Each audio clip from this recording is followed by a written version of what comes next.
Welcome to a journey through ancient discoveries that illuminate the world of the Bible. Our first stop takes us to Egypt, to the year 1208 BC, where a remarkable stone monument tells an unexpected story.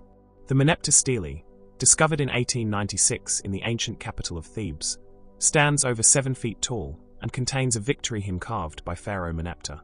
Among the many peoples and places he claims to have conquered, one name stands out: Israel. This single word, written in Egyptian hieroglyphs, represents the earliest known mention of Israel outside the Bible itself. What makes this discovery so significant is not just that Israel is mentioned, but how it's mentioned. The Egyptian scribes used a specific hieroglyphic symbol that indicates Israel was understood as a people group, not yet a settled kingdom with defined borders. This aligns remarkably well with the biblical timeline, placing the Israelites in Canaan in the late 13th century BC, right where the book of Joshua describes their settlement after the exodus from Egypt. As you rest tonight, consider this ancient stone, standing silent for over 3,000 years, preserving a moment when Israel first emerged into recorded history. Let us travel now to a collection of clay tablets that offer a window into a world of turmoil. The Amarna letters, discovered in Egypt in the late 1800s, consist of nearly 400 diplomatic correspondences written in cuneiform script. These tablets date to the 14th century BC and were part of the royal archives of Pharaoh Akhenaten. Among these ancient dispatches, Canaanite rulers write desperate letters to their Egyptian overlords, pleading for military assistance against groups they call the Habiru. These letters paint a picture of chaos and instability throughout Canaan, with local kings complaining that their territories are being overrun and their authority challenged. While scholars debate the exact connection between the Habiru and the Hebrews, the timing and geography are intriguing. These letters describe precisely the kind of unsettled, turbulent late Bronze Age Canaan that forms the backdrop for the biblical book of Joshua. The land was fractured into small city-states, Egyptian control was weakening, and the region was ripe for the changes that would reshape its future. As you drift towards sleep, imagine these clay tablets, preserved in the dry Egyptian soil, carrying urgent messages across the millennia. Our journey continues to the Nile Delta, to a site the Egyptians called Avaris. Modern archaeologists know it as Tel El Dabei, and excavations there have revealed something unexpected. During the late Middle Bronze Age, this Egyptian city housed a substantial population of Semitic people, immigrants from the regions of Canaan and Syria. The evidence is written in the architecture they left behind. Houses built in an Asian style rather than Egyptian. Tombs containing burials with foreign customs. Scarabs and artifacts bearing Semitic names and designs. This wasn't a small merchant quarter or a handful of foreign visitors. This was a significant community of Semitic people living in Egypt during the exact period when the Bible places Joseph's rise to power and the Israelite sojourn in Egypt. The biblical narrative describes how Jacob's family came to Egypt during a famine and settled in the land of Goshen in the Delta region. At Avaris, archaeology has confirmed that such a scenario was not only possible but actual. Large groups of Semitic people did indeed settle in Egypt's delta during this era, integrating into Egyptian society while maintaining aspects of their ancestral culture. Sleep well, knowing that ancient foundations still testify to these migrations. We turn now to the reign of one of Egypt's most remarkable pharaohs, a woman who ruled as king. Hatshepsut, who reigned in the 15th century BC, left behind a magnificent mortuary temple at Deir el-Bahari. When archaeologists excavated this temple, they discovered something that speaks to the sophistication of Egyptian religious and construction practices. Foundation deposits, deliberately buried collections of artifacts placed at the corners and key points of the building before construction began, were found exactly where ancient texts said they would be. These deposits contained miniature tools, food offerings, inscribed plaques, and precious objects, all carefully arranged according to ancient ritual. This discovery matters because it illustrates the elaborate ceremonial society that existed in Egypt during the time the Bible describes Joseph interpreting Pharaoh's dreams and Moses growing up in Pharaoh's household. The Egypt of Genesis and Exodus was not a primitive place, but a complex civilization with intricate religious practices, monumental architecture, and sophisticated governmental systems. The foundation deposits of Hatshepsut remind us that the biblical characters moved through a world of genuine historical complexity and cultural richness. Deep in the Valley of the Kings, the tomb of Pharaoh Amenhotep II yielded discoveries that connect to the biblical narrative in subtle but meaningful ways. Amenhotep II ruled Egypt in the 15th century BC, placing him in the time frame that some scholars associate with the Exodus event.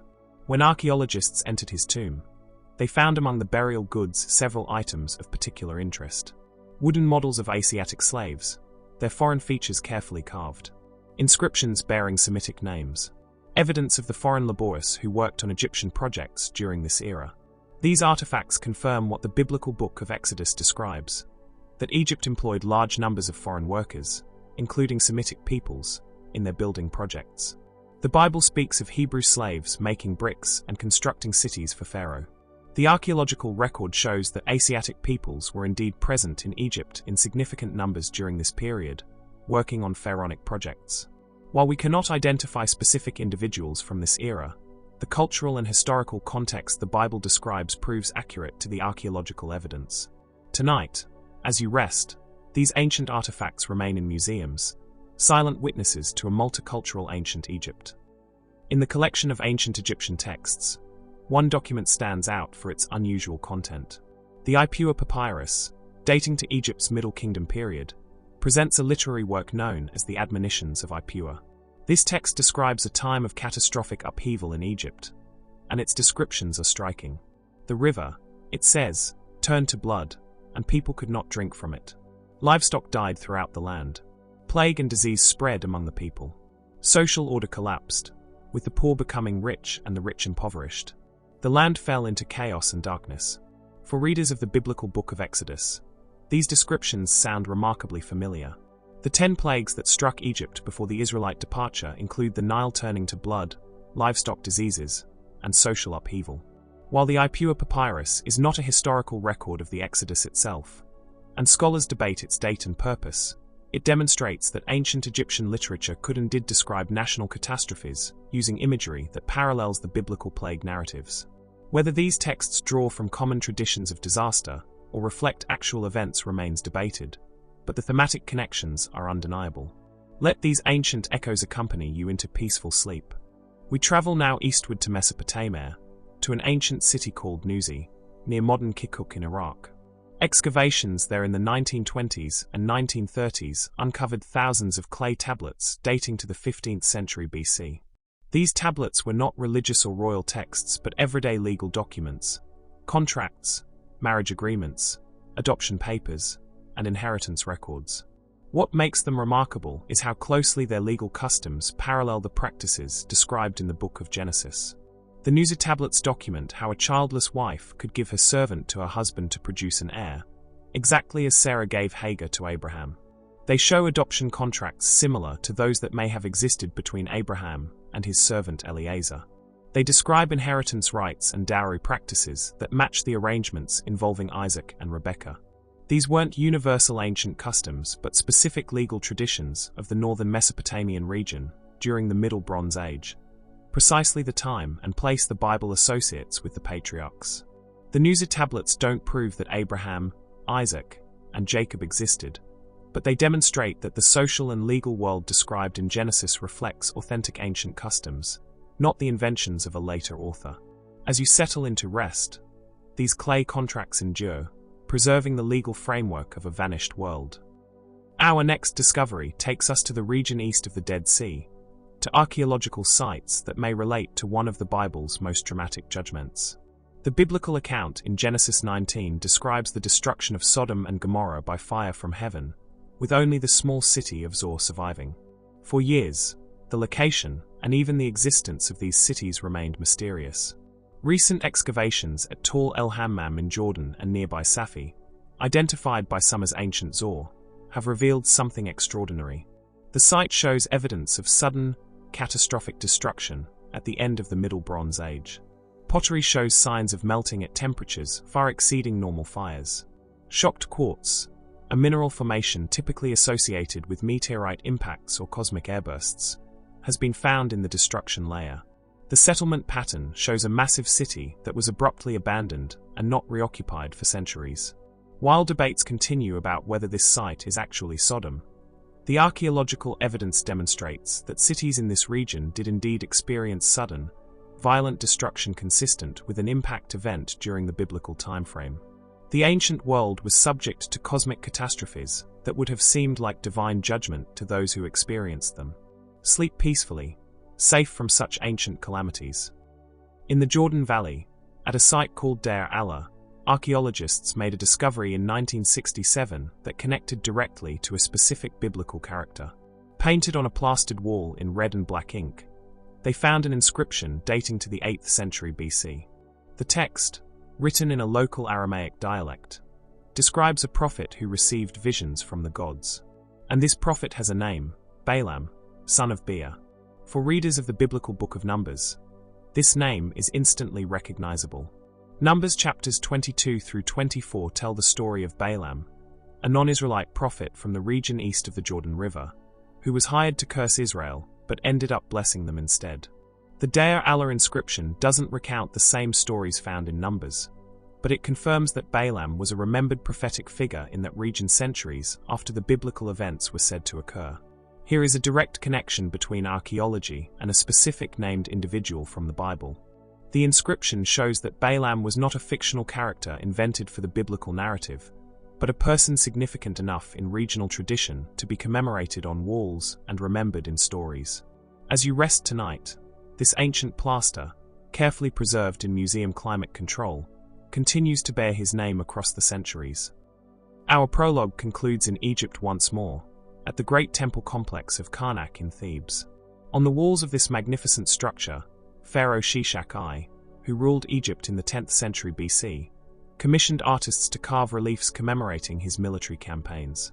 These carved scenes show the pharaoh smiting his enemies and leading away captives. But what makes these reliefs particularly significant is the detailed list of conquered cities that accompanies them. The list includes dozens of place names from Canaan and specifically mentions cities in the Kingdom of Judah.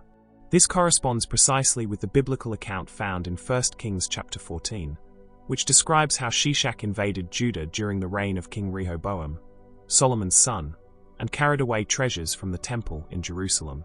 Here, Egyptian records and biblical history align. The same pharaoh, the same campaign, the same approximate date.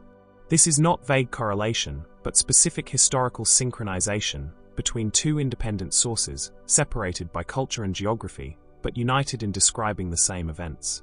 With this confirmation of biblical history carved in stone, we conclude our prologue.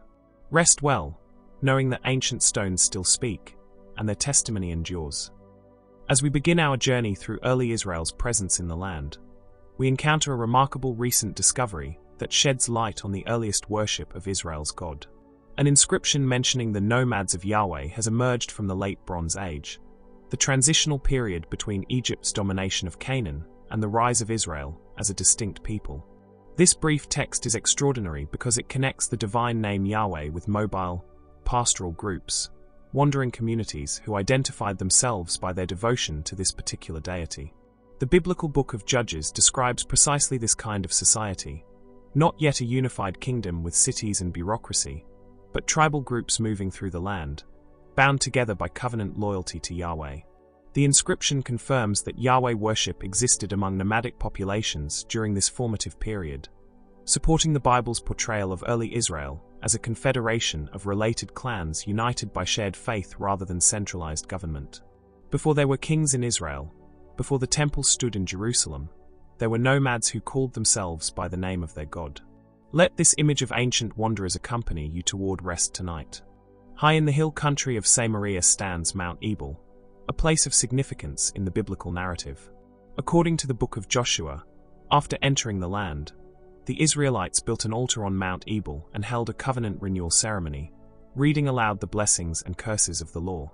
For many years, this story seemed impossible to verify archaeologically. Then excavations on the mountain uncovered a large stone structure dating to the early Iron Age, filled with layers of ash, animal bones burned in sacrifice, and pottery fragments. The structure's design and contents led some archaeologists to identify it as an altar, potentially the very one described in Joshua chapter 8. Others interpret it differently, seeing it as a watchtower or defensive structure. The debate continues among scholars, but what's undeniable is that some form of significant cultic activity took place on Mount Ebal during the period when the Bible places Israel's entry into the land. Whether or not this is Joshua's altar specifically, the evidence confirms that Mount Ebal was indeed a site of early Israelite religious practice, involving sacrifice and communal gathering, just as the ancient text describes. Sleep peacefully as scholars continue their careful work on this ancient mountain. The discoveries on Mount Ebal extend beyond the altar structure itself. Among the finds, archaeologists recovered a small, folded lead tablet, barely larger than a postage stamp. When carefully unfolded and examined using advanced imaging technology, the tablet revealed an inscription in early Hebrew script, dating to the late Bronze Age, making it potentially one of the oldest Hebrew texts ever discovered. The inscription is partially preserved, but clearly visible are references to Yahweh and the word for curse. This tiny artifact is profoundly significant because the Book of Deuteronomy describes covenant curses that were to be pronounced from Mount Ebal, warnings of consequences for breaking the covenant with Yahweh. Here, in physical form, is a cursed tablet from Mount Ebal, mentioning Yahweh, from the exact period when the Bible places Israel's covenant ceremonies in this location. The convergence of place, time, content, and biblical narrative is remarkable. This small piece of lead, carefully inscribed by an ancient hand, traveled through more than 3,000 years to speak to us today. As you rest, imagine the scribe who formed these letters, participating in ceremonies that echoed through generations. Literacy in ancient Israel extended beyond major cities and royal courts. At Tel Zayit, a site in the foothills between the coastal plain and the hill country of Judah, excavators discovered a large limestone boulder with a carefully carved inscription. Dating to the 10th century BC, the time associated with David and Solomon's United Kingdom. This inscription is an abecedary, a complete listing of the 22 letters of the early Hebrew alphabet in their proper order. Someone took the time and effort to carve the entire alphabet into stone, probably for teaching purposes or as a scribal exercise. The significance of this find reaches beyond the artifact itself. It demonstrates that literacy and scribal education existed not just in Jerusalem or other royal centers, but in provincial towns throughout Judah.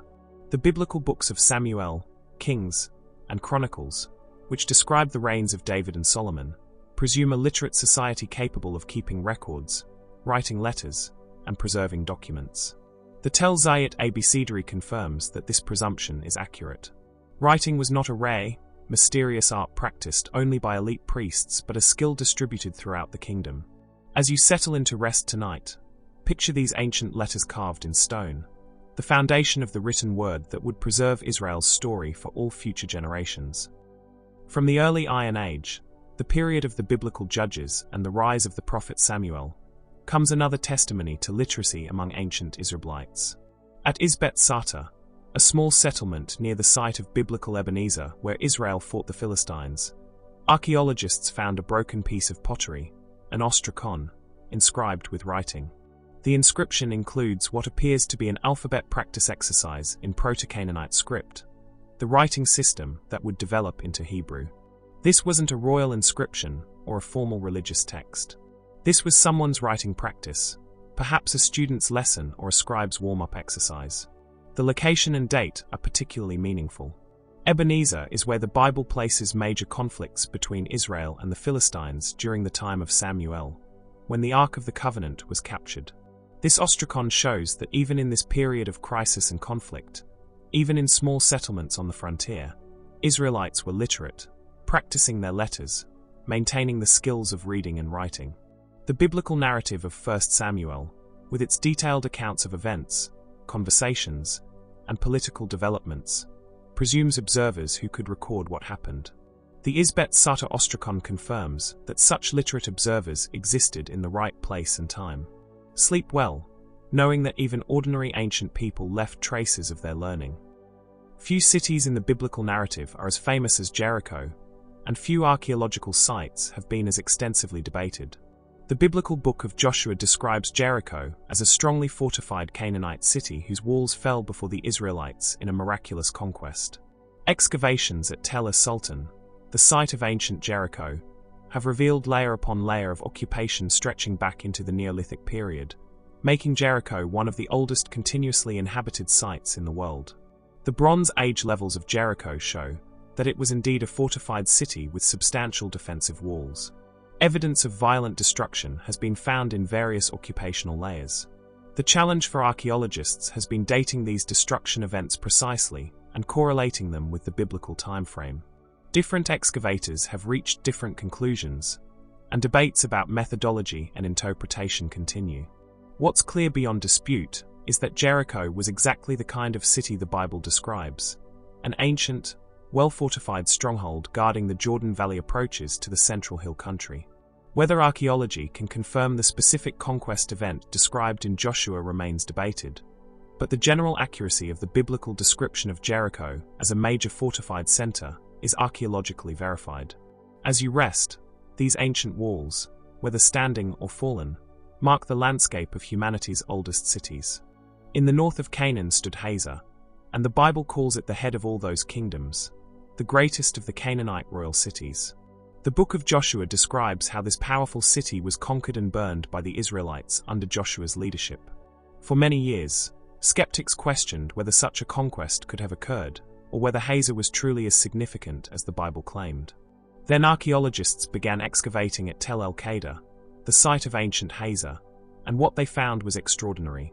Hazor was indeed massive, one of the largest cities in ancient Canaan, with a lower city covering nearly 200 acres.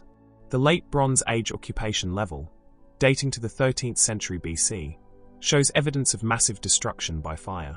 The palace was burned. The Canaanite temples were destroyed. A thick layer of ash and debris marks the violent end of this great Canaanite city. The archaeological evidence matches the biblical account in timing, in the method of destruction, and in the importance of the city. Hazor was not exaggerated in the biblical narrative. It truly was the head of the kingdoms, and it truly suffered catastrophic destruction during the period associated with the Israelite arrival. Tonight, as you sleep, the ruins of Hazor rest beneath the Galilean hills, testimony to an ancient kingdom's fall. Before Jerusalem became the religious center of Israel, before Solomon built his temple, there was Shiloh. The biblical books of Joshua, Judges, and 1 Samuel describe Shiloh as the location where the tabernacle was set up, where the Ark of the Covenant was kept, and where Israelites came to worship and offer sacrifices during the pre-monarchic period. For the Bible, Shiloh was the central sanctuary of early Israel. Excavations at Khirbet Selan, identified as ancient Shiloh, have uncovered evidence that supports this biblical role. The site shows intensive occupation during the Late Bronze Age and Early Iron Age. Among the remains are large numbers of animal bones, particularly of sheep, goats, and cattle, consistent with sacrificial offerings. Storage jars that may have held offerings or sacred materials have been found. Installations that appear to be cultic in nature, designed for ritual activities, are present in the appropriate archaeological layers. The site was destroyed, apparently violently, in the 11th century BC, which fits the biblical hint that Shiloh met a catastrophic end, referenced in Jeremiah and Psalms as a warning of God's judgment. The archaeology confirms that Shiloh was indeed a major center during early Israel's presence in the land, a place of gathering and worship before the monarchy centralized religious life in Jerusalem. Rest peacefully as the ancient worship center of Shiloh speaks across the centuries. The Bible presents the Philistines as Israel's great rivals during the period of the Judges and early monarchy, a powerful coastal people with advanced military technology who repeatedly threatened Israelite territory. For a long time, evidence for the Philistines outside the Bible was limited, leading some to question the biblical portrayal. Then excavations at the Philistine cities named in the Bible, Ashkelon, Ashdod, Ekron, Gath, and Gaza, began to reveal a distinctive material culture. The Philistines left behind a characteristic style of pottery, different from Canaanite wares, showing connections to the Aegean world of Greece and Cyprus. Their architecture includes features distinctive to Aegean culture. Even their diet was different from their neighbors, with evidence showing they consumed pork, which the Israelites avoided. These excavations have confirmed that the Philistines were indeed a distinct people group, originating from the Aegean region and settling along the southern coastal plain of Canaan around 1200 BC, precisely when the Bible describes their arrival. They were a sophisticated, urbanized society with advanced metallurgy, powerful enough to dominate the region for centuries. The biblical portrayal of the Philistines as a formidable, culturally distinct people who posed an existential threat to early Israel is archaeologically validated. Tonight, The artifacts of Philistine culture rest in museums, evidence of Israel's ancient adversaries. In the Elah Valley, where the Bible places David's confrontation with Goliath, archaeologists have excavated a remarkable fortress city that speaks to the nature of early Israelite statehood. Khirbet Qeiyafa, dating to the late 11th or early 10th century BC, the era of Saul and David, is a carefully planned fortified settlement with massive walls, 2 gates, and a regular street plan. The site sits on the frontier between Judah and Philistine territory, exactly where we would expect to find military installations from this period of conflict. Among the finds at Khirbet Qeiyafa is an ostracon bearing what may be an early Hebrew inscription, though the language identification is debated. More significant is what the site reveals about Judahite society at this time. This was not a simple tribal village or nomadic encampment. This was a planned, fortified city requiring centralized authority, organized labor, and state-level resources to construct. The existence of Khirbet Qeiyafa challenges earlier scholarly views that portrayed David's kingdom as merely a tribal chiefdom without urban centers or administrative complexity. Instead, archaeology shows that early 10th century Judah possessed the organizational capacity to build and maintain frontier fortresses, suggesting a real, functioning state apparatus. As you drift towards sleep, this fortress stands in its valley, guarding borders that have long since ceased to matter, yet speaking still of the kingdoms that once contended there. South of the Dead Sea, in the Araba Valley, ancient copper mines at Timnah reveal surprising sophistication in the societies of Israel's neighbors. The Bible frequently mentions Edom, the kingdom descended from Esau that occupied the territory southeast of Judah. Biblical accounts describe interactions, conflicts, and trade relationships between Israel and Edom throughout the monarchy period. Excavations at the Timnah copper mines have shown that during the Iron Age, the period of the Israelite and Judahite kingdoms, these mines were operating at an advanced level. The mining operations required complex organization, technical knowledge, substantial labor forces, and trade networks to distribute the refined copper. This level of industrial activity indicates that Edom was not a primitive tribal society, but a developed kingdom with administrative structures, technological expertise, and economic sophistication. The biblical portrayal of Edom as a significant kingdom, capable of fielding armies, controlling territory, and interacting with Israel as a peer polity, is confirmed by the archaeological evidence of these extensive mining operations. The wealth generated by copper production would have funded Edom's royal court, military, and building projects. Tonight, as you rest, the ancient mines lie silent, but they testify to the economic foundations of biblical kingdoms. In the northern reaches of ancient Israel, at a site called Abel Beth Maachah, archaeologists discovered a fragment that speaks to the royal culture of the divided monarchy. A basalt head, skillfully carved in a style appropriate to royal portraiture, was found in layers dating to the 9th or 8th century BC. While we cannot identify with certainty whom this statue represents, its artistic quality and context suggest it depicts royalty from the northern kingdom of Israel. Some scholars have proposed it might represent Jeroboam son of Joash, one of the kings whose reign is described in 2 Kings. Whether or not that specific identification is correct, the statue head confirms that northern Israel, often dismissed as less sophisticated than Judah, possessed royal iconography, skilled artists, and the material culture appropriate to a monarchical state. The biblical books of Kings and Chronicles describe a succession of northern kings ruling from various capitals, sometimes in conflict with Judah, sometimes in alliance.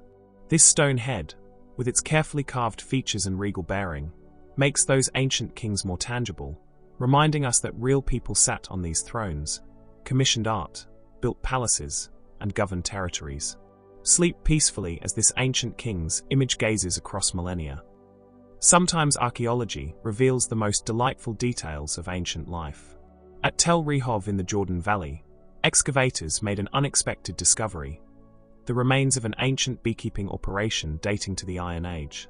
The site preserved the ruins of dozens of clay cylinder hives, arranged in rows, along with the remains of honeycombs and even some bees themselves, preserved in the archaeological layers. This is the oldest known beekeeping facility in the ancient Near East. The sophistication of the operation suggests advanced agricultural knowledge and specialized farming practices. The biblical narrative associates Solomon's reign with prosperity and agricultural abundance, and honey appears repeatedly in biblical texts as a symbol of the land's bounty, from the description of Canaan as a land flowing with milk and honey to prophetic imagery using honey to represent sweetness and blessing. The Tel Rehov Apiary illustrates the kind of advanced, diverse agricultural economy that characterized ancient Israel during its prosperous periods. Beekeeping required knowledge, patience, and stability, the conditions that the Bible associates with the United Monarchy's golden age. As you settle into sleep tonight, imagine these ancient beehives humming with activity, producing golden honey in the Jordan Valley sun, part of the agricultural tapestry of biblical Israel. The biblical phrase "from Dan to Beersheba" describes the full extent of Israelite territory, from the northernmost to the southernmost boundaries. Both of these sites have yielded archaeological evidence of their religious significance. At Dan, excavators uncovered a large platform or high place with altars and standing stones, dating to the Iron Age.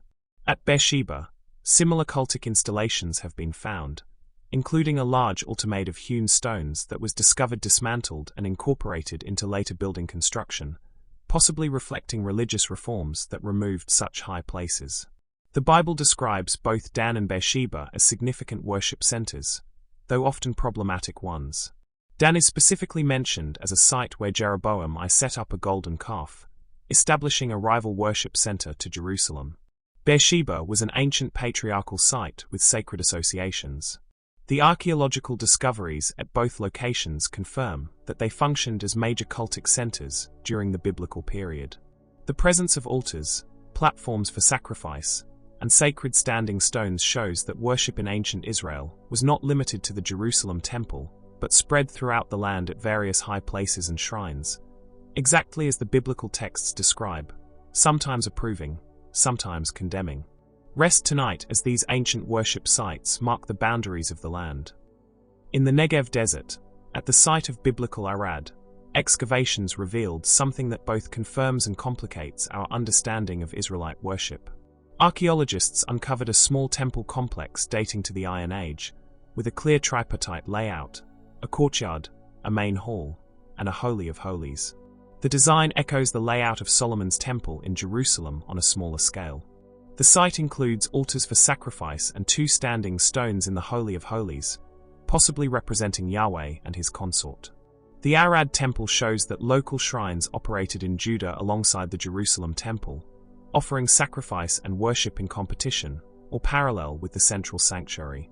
The biblical books of Kings and Chronicles frequently criticize the high places and local shrines that continued to operate despite reforms aimed at centralizing worship in Jerusalem.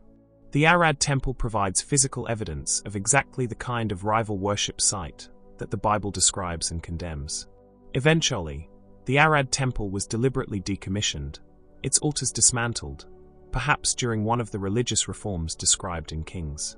The archaeology here doesn't just confirm biblical descriptions, but illuminates the religious tensions within Israelite society. Sleep peacefully as this small desert temple testifies to ancient religious complexity. The fortress temple complex at Arad yielded not only architectural remains, but also written evidence of Israelite religious practice. Among the finds were numerous ostraca, pottery fragments inscribed with messages, letters, and records. Several of these ostraca include the divine name Yahweh, written in Hebrew script. These are not formal religious texts or scripture, but everyday military and administrative communications that casually reference Yahweh in the context of fortress life. Soldiers and officials stationed at this remote desert outpost invoked their god's name in ordinary correspondence. This evidence is significant because it shows that Yahweh was not merely the formal deity of official temple worship, but the living God whose name was part of daily life, spoken and written by common people in their routine affairs. The Tetragrammaton, the four-letter divine name that appears thousands of times in the Hebrew Bible, was not an abstract theological concept but the personal name of Israel's God, used naturally by soldiers stationed in desert fortresses. Tonight, as you rest, these fragments of pottery preserve the ancient name, written in ink that has somehow survived 3 millennia, carrying forward the name that Israel called upon in all circumstances. In the Sinai desert, at a remote site called Kantilat Ajrud, archaeologists discovered inscriptions that have sparked significant scholarly discussion about Israelite religion. Dating to the 9th or 8th century BC, during the divided monarchy period, these inscriptions from a desert-way station include references to Yahweh of Samaria and his Asherah and Yahweh of Teman and his Asherah. The mention of Yahweh alongside Asherah, a Canaanite goddess, has led scholars to debate whether some Israelites worshipped Yahweh with a consort, or whether the term Asherah here refers to a cultic object rather than a goddess. What's clear is that the inscriptions reveal religious practice that differed from the strict monotheism prescribed in Deuteronomy and the prophets. This archaeological evidence illuminates the biblical prophets' repeated condemnations of Israelites worshipping at Asherah poles and incorporating elements of Canaanite religion into their Yahweh worship. The Bible doesn't claim that all Israelites always worshipped purely. Instead, it documents constant struggles against syncretism and idolatry. The Quintilet Adjurad inscriptions confirm that such struggles were real, that popular religion in the northern kingdom sometimes blended Yahweh worship with other elements, exactly as the biblical texts describe and condemn. Rest tonight knowing that even ancient controversies leave their marks.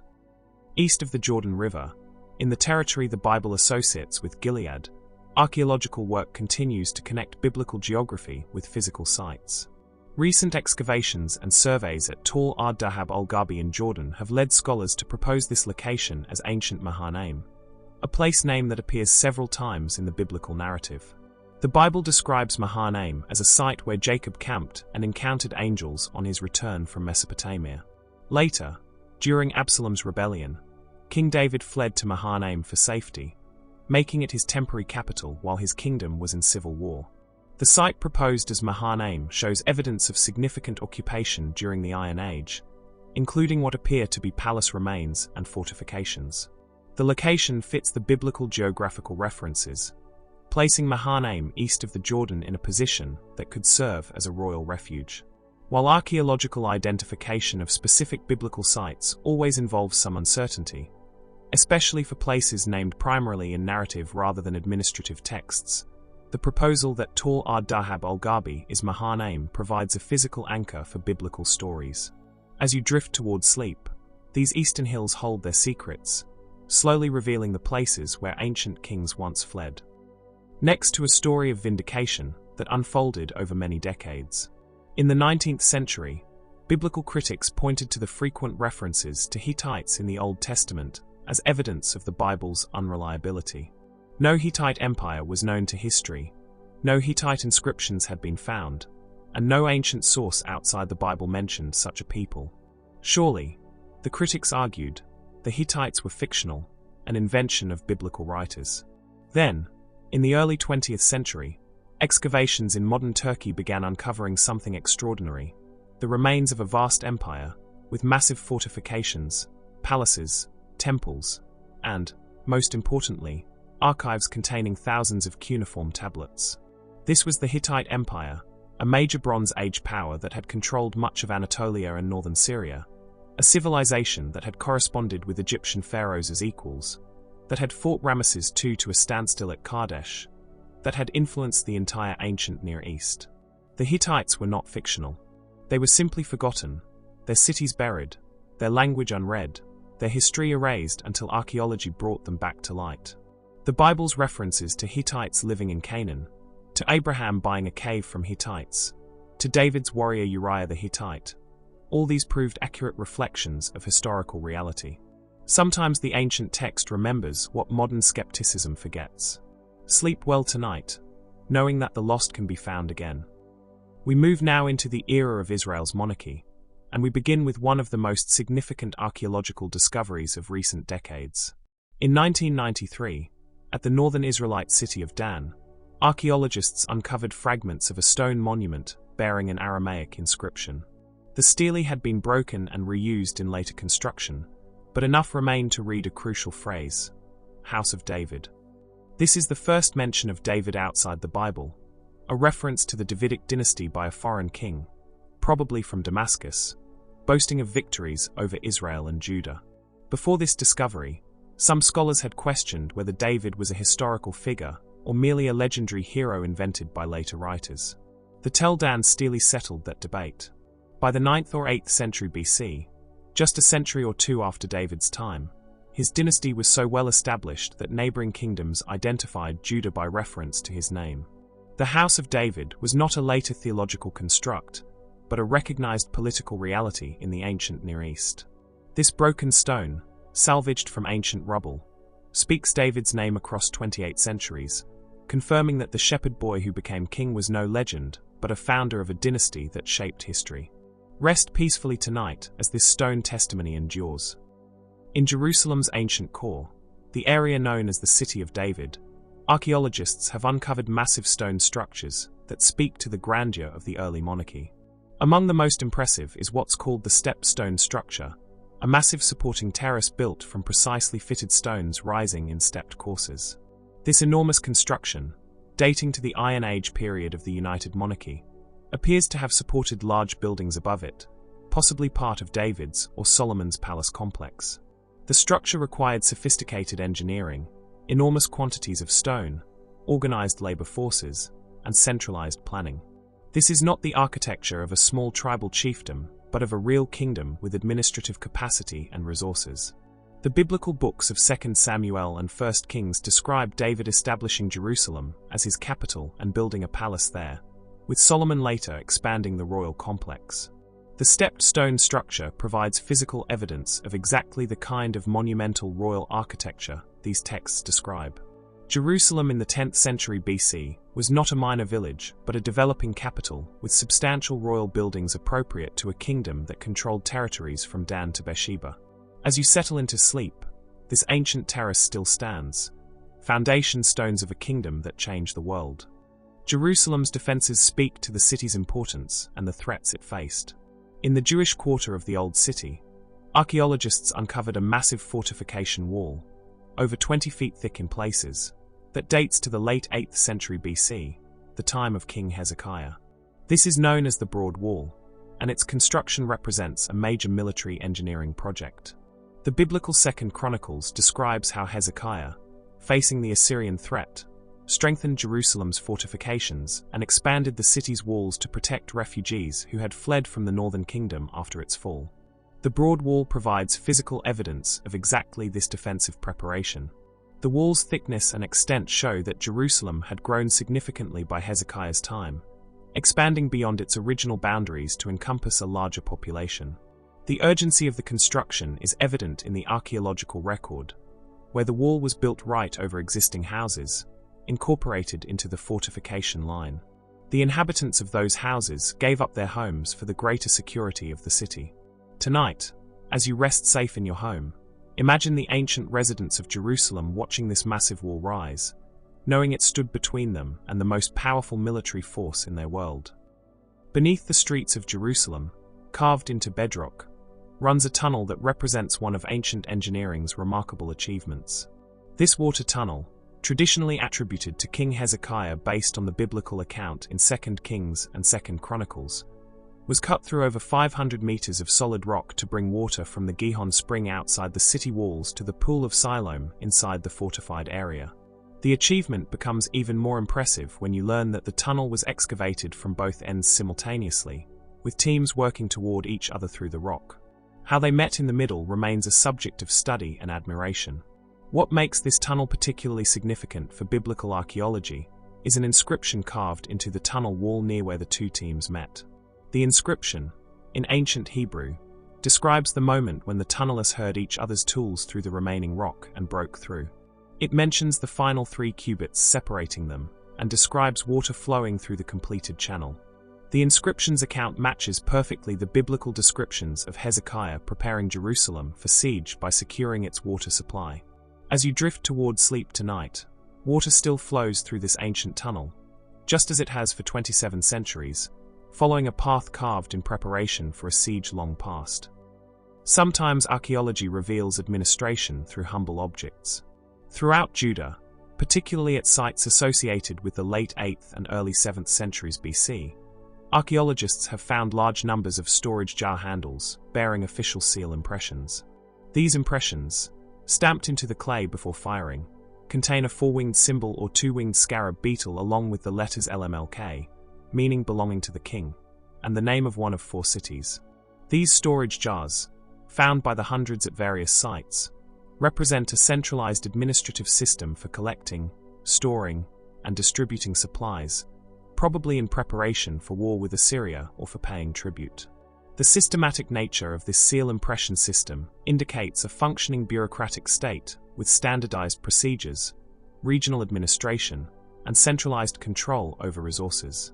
This is exactly the kind of governmental organization that the biblical books of Kings and Chronicles assume existed in Judah during the late monarchy.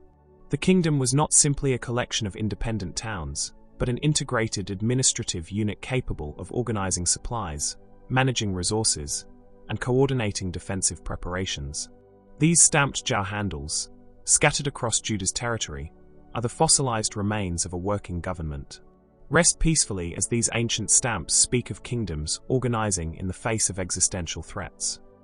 In a tomb near Jerusalem, at a site called Ketef Hinnom, archaeologists made a discovery that pushed back the date of biblical texts earlier than many had thought possible.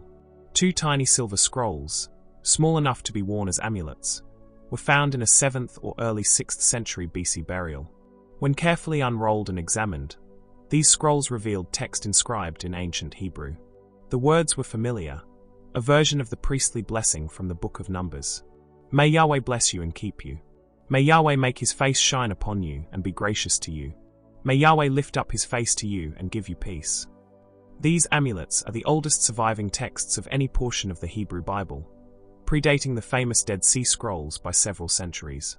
They demonstrate that at least portions of the Pentateuch, the first 5 books of the Bible, were not composed centuries after the exile as some scholars had claimed, but were already in circulation and considered sacred by the late monarchy period. People valued these words enough to inscribe them in precious metal and wear them as protection. The biblical text has roots deeper in history than skeptics once imagined. Tonight, as you rest, these tiny silver scrolls speak their ancient blessing across the centuries, words of peace inscribed before Jerusalem fell. The royal bureaucracy of ancient Judah left behind a particular type of artifact that connects archaeology directly to biblical texts. Bulli are lumps of clay that were pressed onto document strings to seal papyrus scrolls, then stamped with personal seals. When buildings burned, the papyrus perished but the clay was baked hard, preserving the seal impressions. Numerous such bulli have been found in Jerusalem and other Judean sites, dating to the late 7th and early 6th centuries BC, the final decades before Babylon's conquest. What makes these bulli extraordinary is that many bear names of individuals also mentioned in the biblical books of Jeremiah and Kings. One bulla reads, belonging to Gemariah son of Shaphan, matching exactly a royal official named in Jeremiah chapter 36 who heard Baruch read Jeremiah's scroll. Another mentions Azariah son of Hilkiah, potentially the high priest mentioned in Kings. These are not vague correlations, but precise name matches with patronymics, indicating specific individuals. The bulli prove that the biblical texts preserve real names of actual officials who worked in Jerusalem's royal administration during the exact period the texts describe. The bureaucratic world behind the prophets and historical books was genuine, populated by real scribes, officials, and administrators whose seal impressions survived the flames that consumed their city. Sleep well as these clay lumps preserve ancient names. The City of David excavations have produced numerous seal impressions that illuminate the naming patterns and administrative structures of late monarchic Judah. These bulli, found in controlled archaeological contexts, bear typical Judean personal names, many incorporating the divine name Yahweh, names like Gedaliah, Jehucal, and Zephaniah. Some include titles such as Servant of the King, the standard designation for royal officials throughout the ancient Near East. The naming patterns match perfectly those found in biblical texts from the same period, where officials are identified by their personal name, their father's name, and sometimes their official title or function. These bulli weren't accidentally preserved. They come from administrative buildings where records were kept, where officials conducted the business of government. Each seal impression once secured a document, now perished, containing orders, receipts, letters, or contracts that kept the kingdom functioning. The bulli are all that remain of an extensive written bureaucracy, confirming that the governmental world the Bible describes actually existed. Officials whose names are preserved only in these tiny clay lumps once walked Jerusalem's streets, carried out royal commands, and participated in events that prophets recorded and history remembers. As you drift towards sleep, imagine these ancient officials at their work, unaware their names would survive only as impressions in clay. A small carved seal, found near Megiddo and dating to the 8th century BC, bears an inscription that directly connects to the northern kingdom of Israel. The seal reads, "Belonging to Shema, servant of Jeroboam," carved above an image of a roaring lion. The title servant of is the standard ancient designation for a royal official, appearing hundreds of times in biblical texts and other ancient Near Eastern inscriptions. The Jeroboam mentioned is most likely Jeroboam II, who reigned over the northern kingdom in the mid-8th century BC during a period of relative prosperity, as described in 2 Kings. This seal confirms several things simultaneously. It verifies that a king named Jeroboam ruled in Israel, not just in biblical texts but in contemporary administrative practice. It shows that this king had officials who bore seals of authority. It demonstrates that the formula servant of the king used throughout the biblical texts was genuine ancient practice, not a later literary invention. The seal's owner, Shema, may have been an important official in Jeroboam's court, authorized to seal documents in the king's service. His seal survived when kingdoms fell and cities burned, carrying his name and his royal master's name across 28 centuries. Tonight, this small stone seal speaks of northern Israel's forgotten officialdom. The northern kingdom of Israel, which broke away from Judah after Solomon's death, finds abundant confirmation in ancient Near Eastern records. Assyrian inscriptions, carved on monuments and recording military campaigns, specifically name kings of Israel, who also appear in the biblical books of Kings. The Kirk monolith, documenting the Battle of Karkar in 853 BC, mentions Ahab the Israelite as one of the coalition kings who opposed the Assyrian advance, noting he contributed 2,000 chariots and 10,000 soldiers to the alliance. Later, the black obelisk of Shalmaneser III depicts Jehu son of Omri bringing tribute to Assyria. Interestingly, Jehu is called son of Omri even though biblically he wasn't Omri's descendant, but the man who overthrew Omri's dynasty. The Assyrians used son of Omri as their designation for the kingdom of Israel itself, showing how dominant Omri had been. These Assyrian records confirm that Omri, Ahab, and Jehu were real historical kings, powerful enough to field significant armies, form international alliances, and be recorded in the annals of the Near East superpower. The biblical narrative of these kings, with all its theological interpretation, rests on a foundation of genuine historical events and real political actors. Rest tonight knowing that ancient enemies preserved the names that biblical authors also remembered. The northern capital of Samaria has yielded artifacts that illuminate the administrative practices of the Israelite kingdom. A collection of ostraca, pottery fragments inscribed with ink, were found at the site, dating to the 8th century BC during the reigns of Israel's later kings.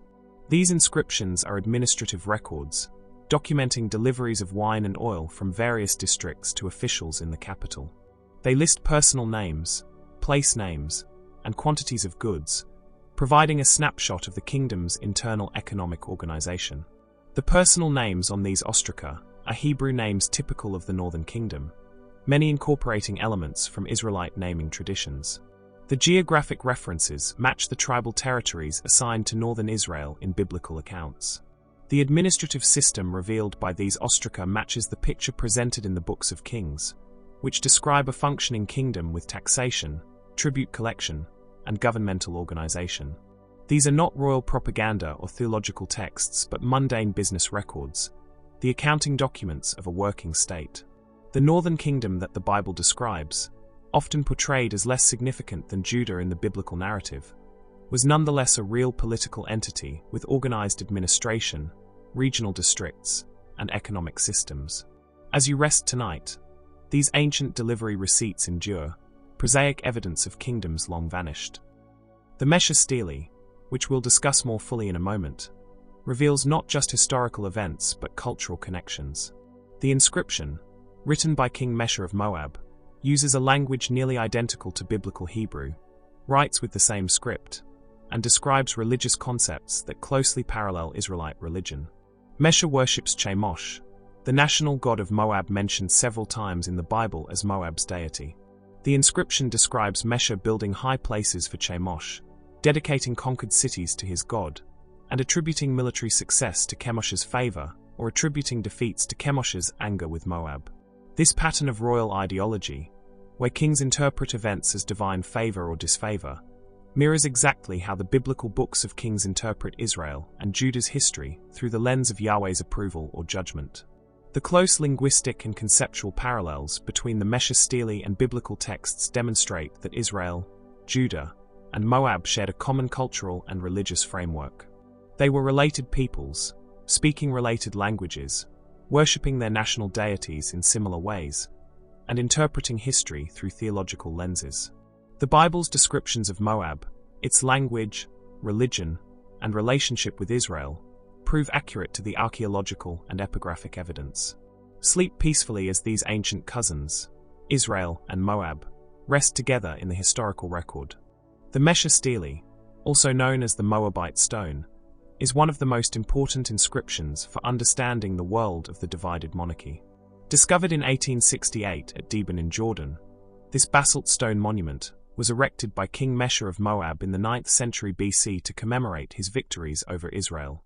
The inscription specifically mentions Omri, king of Israel, saying that Omri oppressed Moab and that his son continued the oppression.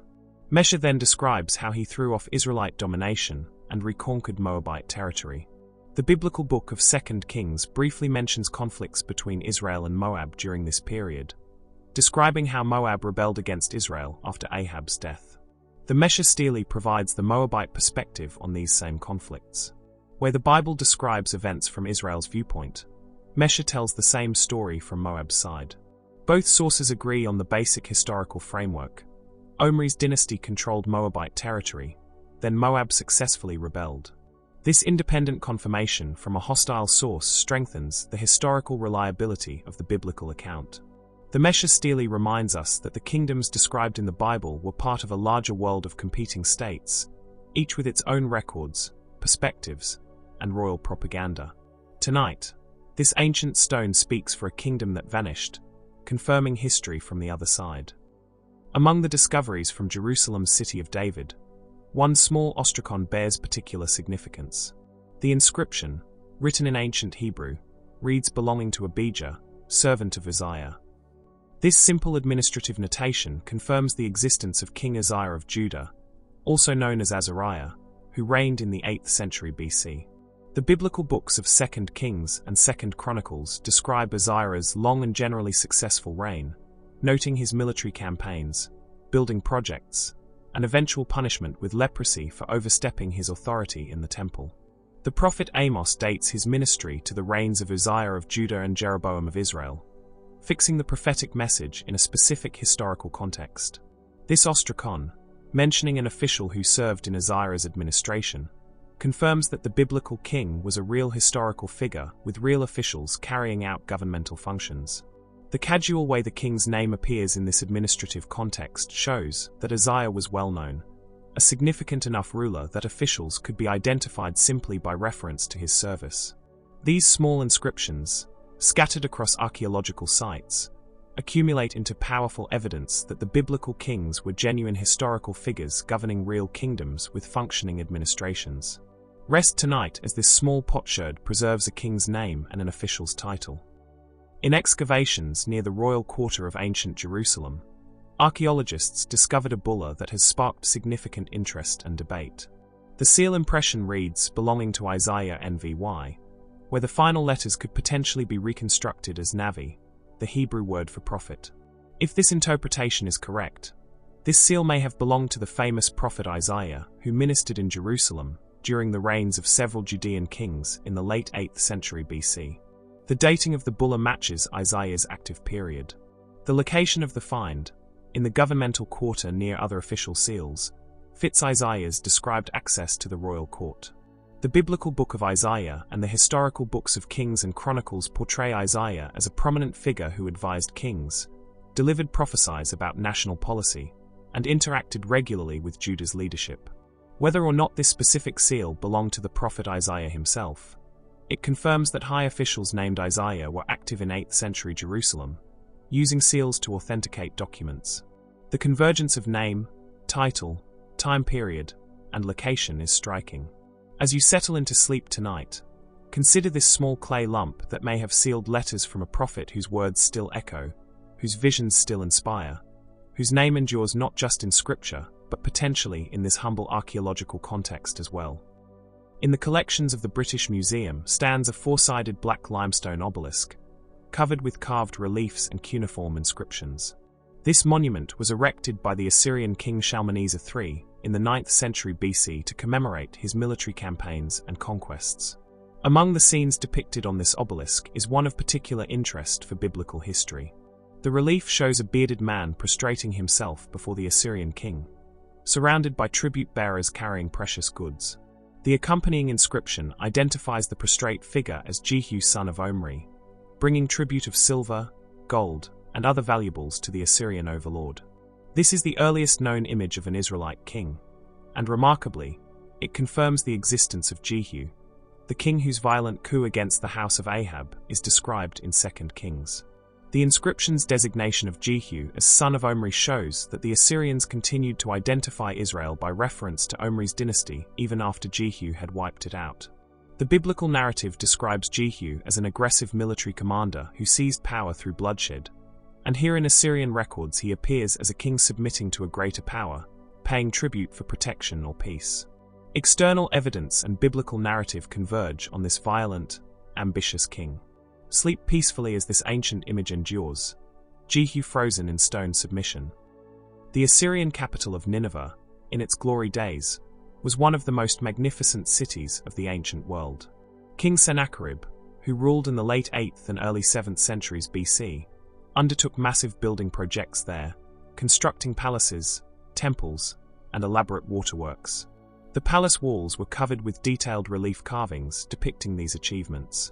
The reliefs show massive aqueducts bringing water from distant sources, elaborate canal systems irrigating gardens and fields, and monumental architecture declaring Assyrian power and wealth. These visual records confirm Nineveh's grandeur, transforming it from a name in ancient texts to a tangible, visualized reality.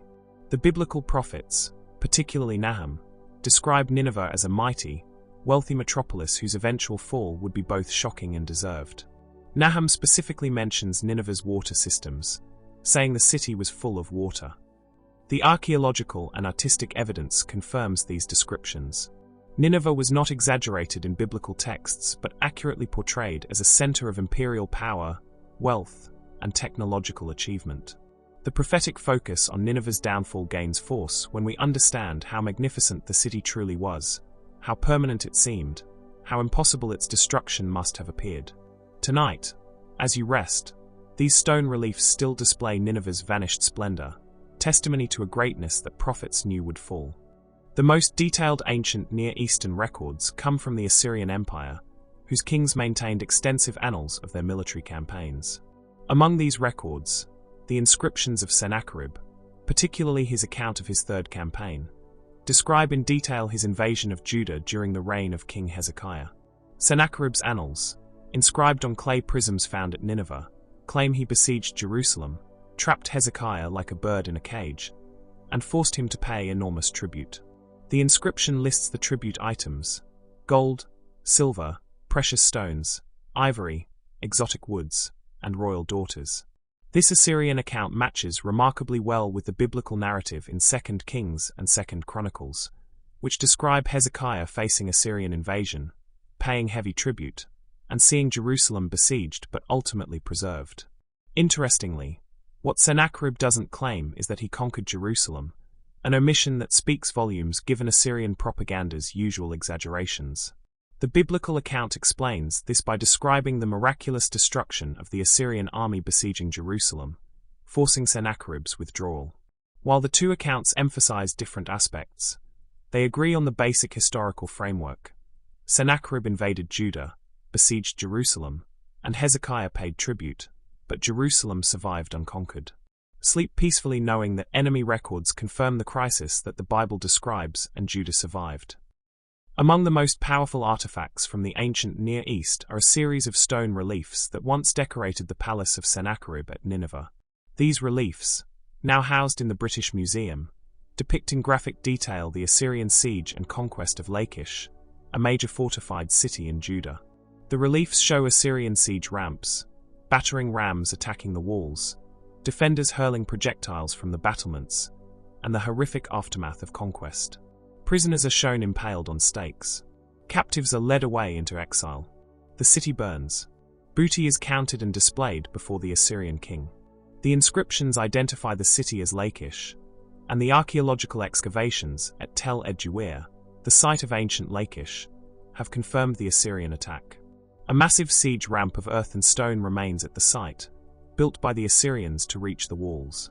A counter-ramp built by the defenders is also visible. Arrowheads, sling stones, and evidence of burning mark the battle. The biblical books of 2 Kings and 2 Chronicles mention Lachish in the context of Sennacherib's invasion, and the prophet Micah refers to Lachish in his oracles. The convergence of Assyrian reliefs, biblical texts, and archaeological remains creates a complete picture of one city's tragic day when empire came to Judah. As you drift towards sleep, these ancient stones speak of a siege long past. The final days of the kingdom of Judah, as Babylon advanced to destroy Jerusalem and its dependent cities, are documented in both biblical prophecy and archaeological discovery. At Lachish, the fortress city whose earlier destruction by Assyria we just discussed, excavators found a collection of ostraca dating to the very end of Judah's existence, around 588 to 586 BC. These inscriptions, written in ink on pottery fragments, are military correspondence sent to the commander at Lachish from an outpost watching for signals from nearby fortified towns. The letters breathe urgency and anxiety. One mentions that the signals from Azekah, another fortress, are no longer visible, suggesting that city has fallen. The tone is tense, reporting on military movements, defending actions taken, and conveying desperate messages as the Babylonian noose tightens. These letters provide an insider's view of Judah's final collapse, matching the atmosphere of doom and siege that permeates the later chapters of Jeremiah. The prophet describes cities falling one by one, false hopes of Egyptian relief, and the inexorable Babylonian advance.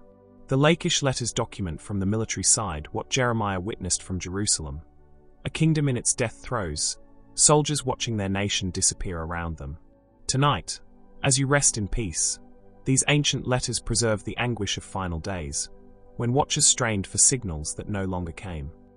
We conclude this chapter by returning to Nineveh, whose glory we discussed earlier, to witness its dramatic end. For centuries, Nineveh was synonymous with Assyrian power, a city that terrified the ancient world, whose armies conquered kingdoms and deported nations. The biblical prophets Jonah and Nahum both focus on Nineveh, with Nahum specifically prophesying its utter destruction. For a long time after Nineveh fell, the city's location was lost, known only from ancient texts. Then excavations near modern Mosul in Iraq uncovered the ruins of a vast metropolis. Massive walls enclosing nearly 2,000 acres, elaborate palaces, great temples, and archives containing thousands of tablets. The excavations also revealed evidence of Nineveh's violent end in 612 BC, when a coalition of Medes, Babylonians, and others besieged and destroyed the city. The destruction was so thorough that Nineveh never recovered, fulfilling Nahum's prophecy that the city would meet a complete and permanent end. The archaeological evidence shows burning, hasty burials, and abrupt abandonment. The great Assyrian capital, which had seemed invincible, fell in a matter of months, and with it fell the Assyrian Empire itself. The biblical focus on Nineveh as an example of divine judgment against proud empire gains historical weight when we understand that this judgment actually came, catastrophically and permanently. Sleep well tonight as ancient Nineveh rests beneath Iraqi soil, its greatness and its fall both testified in stone and ash. We turn now to one of the most traumatic periods in Israel's history, the Babylonian conquest and exile. The biblical books of 2 Kings, 2 Chronicles, and Jeremiah describe in heartbreaking detail how Nebuchadnezzar's armies besieged Jerusalem, broke through its walls, burned the temple and palace, and carried the population into exile in 586 BC. For generations, these accounts existed primarily as ancient texts, powerful in their narrative but awaiting archaeological confirmation. That confirmation came as excavators worked through the layers of Jerusalem and other Judean cities. In site after site, they found destruction layers dating to the early 6th century BC. Thick deposits of ash and charcoal mark the burning of buildings. Arrowheads and sling stones tell of battle. Luxury items were abandoned in the ruins, too heavy or too broken to be worth carrying away. The walls show evidence of breaching and demolition. These destruction layers are not limited to Jerusalem but appear throughout Judah, indicating systematic conquest rather than isolated incidents. The archaeological evidence transforms the biblical narrative from ancient literature into documented history. The catastrophe described by Jeremiah, the fall lamented in Lamentations, the destruction recorded in Kings, all find physical testimony in layers of ash and rubble. As you settle into rest tonight, these ancient destruction layers remain, silent witnesses to a kingdom's fall and a people's exile into a foreign land. In the ruins of ancient Babylon, archaeologists discovered cuneiform tablets that provide an unexpected window into the fate of Judah's exiled kings. These administrative documents, dating to the reign of Nebuchadnezzar and his successors, list rations of grain and oil distributed to various people living in Babylon. Among the recipients listed are Jehoiakim, king of Judah, and his 5 sons.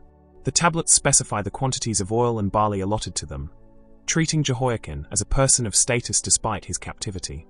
This discovery is remarkable because the biblical book of 2 Kings describes how Jehoiakim was taken captive to Babylon after a brief reign in Jerusalem, and how years later, he was released from prison and given a position of honor at the Babylonian court, eating at the king's table for the rest of his life. The Babylonian ration tablets confirm every element of this account. A Judean king named Jehoiakim did indeed live in Babylon. He was maintained there with some measure of royal dignity. His sons were with him. The convergence between biblical narrative and Babylonian administrative records is precise. These tablets weren't created to confirm the Bible. They are simply bureaucratic records of food distribution. Yet they preserve the name of a king far from home, living in exile with a strange honor, held captive yet maintained in state. Rest tonight knowing that even in exile, memory was preserved. The Babylonian exile was not merely a biblical concept, but a documented historical reality involving real people whose names have been preserved. Among the thousands of economic tablets recovered from Babylonian sites, particularly from the commercial archive of the Murashu family, are numerous documents that name individuals identified as being from Judah or bearing distinctively Hebrew names. These names often include theophoric elements, components that incorporate the divine name Yahweh, appearing in Babylonian texts as Yahu or similar forms. Names like Gedaliah, Hananiah, and Zechariah appear in these commercial documents, showing that Judeans were integrated into Babylonian economic life. They bought property, engaged in business transactions, borrowed money, and pursued various occupations. Some achieved prosperity in exile. Others struggled. These tablets transform the exile from an abstract theological concept into a documented migration of named individuals. The books of Ezra, Nehemiah, Daniel, and Ezekiel presume a substantial Judean community living in Babylonia, maintaining identity while adapting to foreign circumstances. The Babylonian tablets confirm this picture, showing that significant numbers of Judeans with Hebrew names lived throughout Babylonia during the 6th century BC, exactly as the biblical texts describe. Tonight, as you rest, these ancient tablets preserve the names of exiles who lived between two worlds, Judean by birth, Babylonian by circumstance.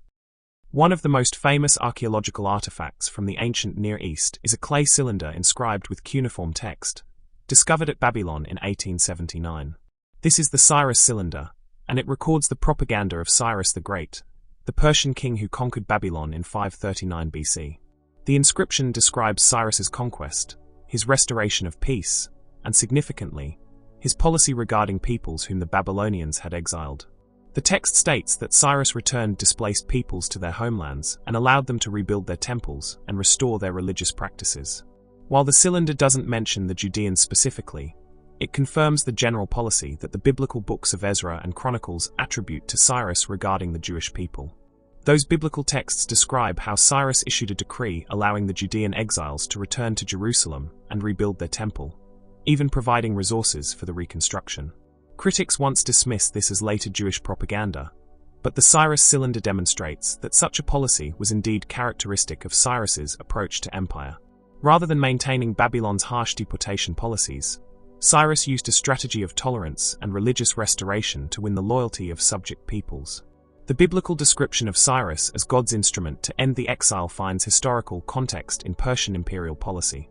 Sleep peacefully as this ancient cylinder speaks of a conqueror who freed captives and sent them home. High on a cliff face in western Iran, carved into the living rock, stands one of the ancient world's most impressive monuments. The Behistun inscription, created by the Persian king Darius I in the late 6th century BC, is a massive trilingual text accompanied by relief sculptures.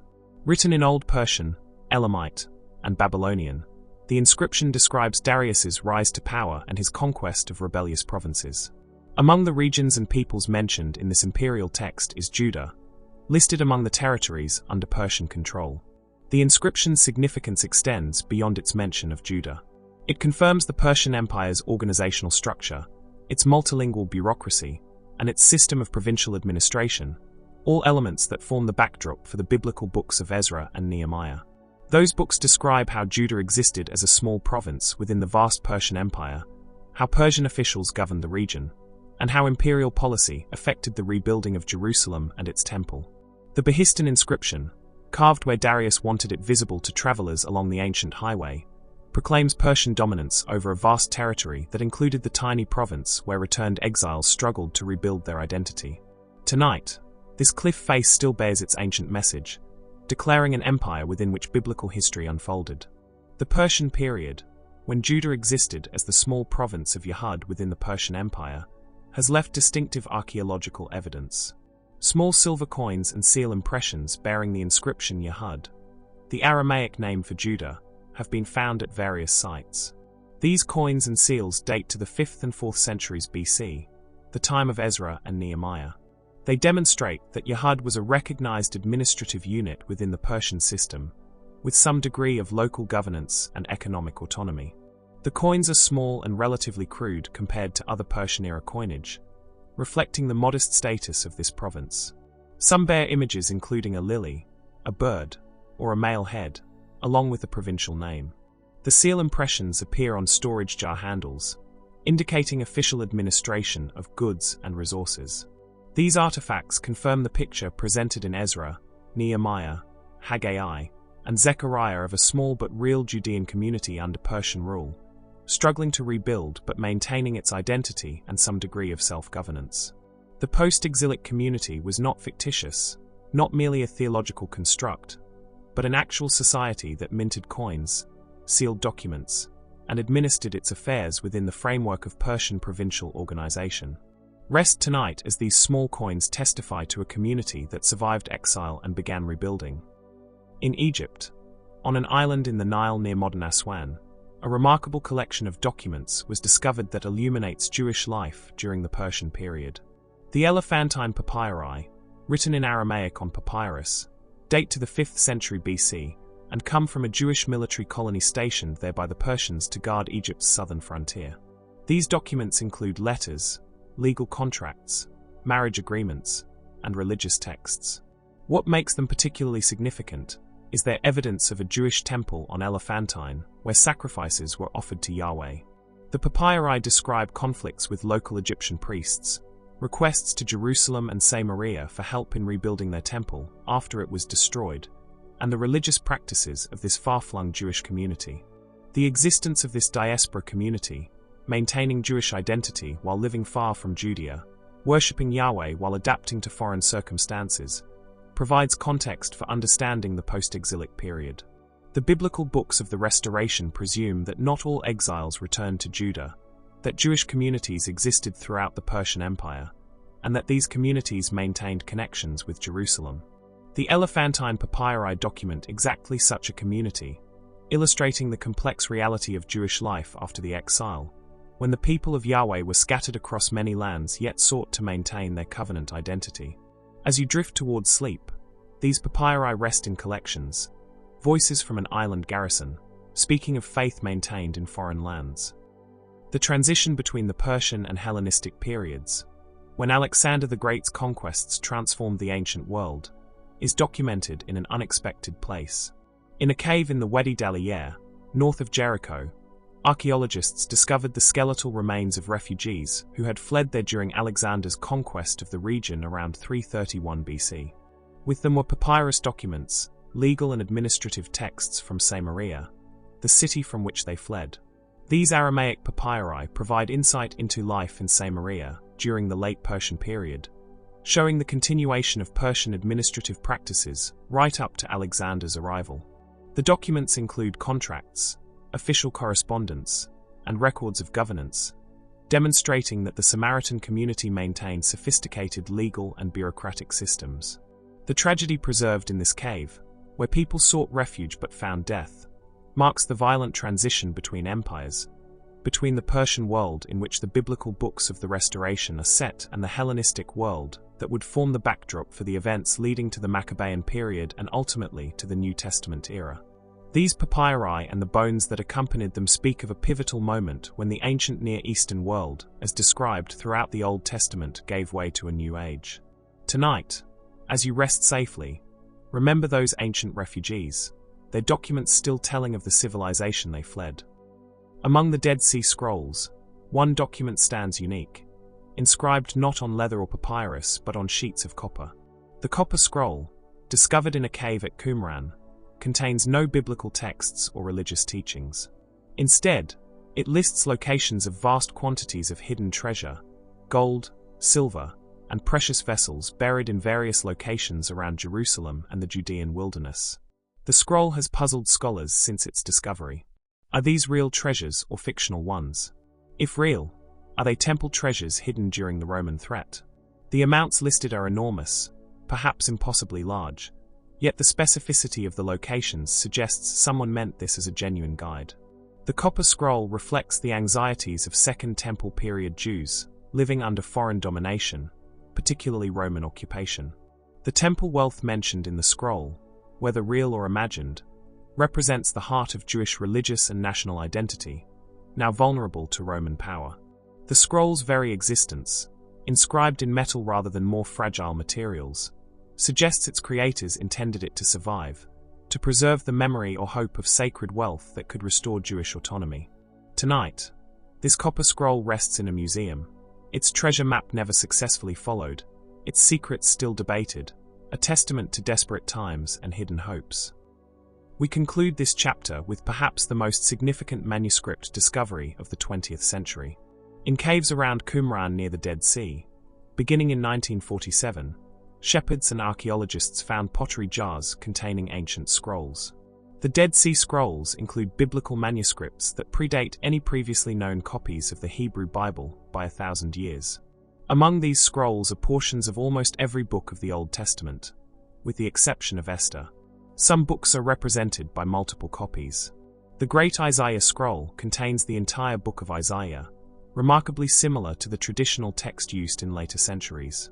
These discoveries revolutionized biblical studies by demonstrating that the biblical texts were being carefully copied and preserved centuries before Christ. The scrolls date from the 3rd century BC to the 1st century AD, showing that the books we call the Old Testament existed in recognizable form during the Second Temple period. The Dead Sea Scrolls bridge the gap between the events described in the biblical texts and the later manuscripts through which we know them. They provide manuscript evidence that the biblical text was transmitted with remarkable accuracy. As you settle into peaceful sleep tonight, rest in the knowledge that these ancient scrolls, hidden in caves for 2 millennia, emerged to testify to the preservation and reverence with which ancient communities treated their sacred texts, texts that continue to speak today. We step now into the world of the New Testament, and we begin with one of its most complex figures, Herod the Great. The Gospels present Herod as the king ruling Judea when Jesus was born, a paranoid ruler who ordered the massacre of Bethlehem's infants. The Jewish historian Josephus describes Herod as an ambitious builder who transformed the landscape of his kingdom with massive construction projects. For many years, these descriptions existed primarily in ancient texts. Then archaeologists began excavating Herod's building sites, and what they uncovered was astonishing. At Caesarea Maritima, Herod built an entirely new port city with an artificial harbor, using Roman concrete poured underwater, creating one of the ancient world's engineering marvels. At Masada, he constructed a palace complex clinging to a desert cliff top, complete with bathhouses and storerooms. At Herodium, he built a fortress palace on an artificial mountain. Most significantly, he massively expanded the Jerusalem temple, creating the temple complex described in the Gospels, with its courts, colonnades, and impressive stones. The archaeological evidence confirms that Herod was exactly what ancient sources claimed: an ambitious client king with resources, technical expertise, and a passion for monumental building that transformed first-century Judea. As you rest tonight, these massive stones still testify to Herod's megalomania and the world into which Jesus was born. The Gospel of John tells a specific story set at a specific place. In chapter 9, Jesus heals a blind man and tells him to wash in the pool of Siloam. The account notes that Siloam means sent, and describes the man going, washing, and receiving his sight. For centuries, pilgrims and scholars assumed they knew the location of this pool, but in 2004, during construction work in Jerusalem, the actual pool of Siloam was unexpectedly discovered. Excavations revealed a large, stepped pool dating to the 1st century, fed by water from Hezekiah's tunnel, exactly as historical sources described. The pool was far larger than previously thought, with stone steps descending into the water on multiple sides, designed to accommodate many people. This discovery confirms the Gospel's topographical accuracy. John's Gospel is often noted for its precise knowledge of Jerusalem's geography, and the Pool of Siloam is another example. The pool where Jesus sent the blind man was a real place, not a symbolic invention, a public installation where first-century Jews gathered, where ritual washing occurred, where a miraculous healing could have been witnessed by many. Tonight, as you drift towards sleep, this ancient pool still lies in Jerusalem, its stones touched by countless feet, including perhaps those of a man who walked there blind and returned seeing. The Gospel of John describes another Jerusalem pool in chapter 5, where Jesus heals a paralyzed man who had waited there for 38 years hoping to be healed. The Gospel provides specific details. The pool is called Bethesda in Aramaic. It's near the Sheep Gate, and it has 5 covered colonnades where sick people gathered. Skeptics once questioned whether such a specific, architecturally complex pool existed. Then excavations near the site traditionally identified with this location uncovered exactly what John described: a complex of pools, surrounded by porticos supported by columns, dating to the time of Jesus. The site was apparently a healing shrine, where people came hoping for cures, exactly as the Gospel depicts.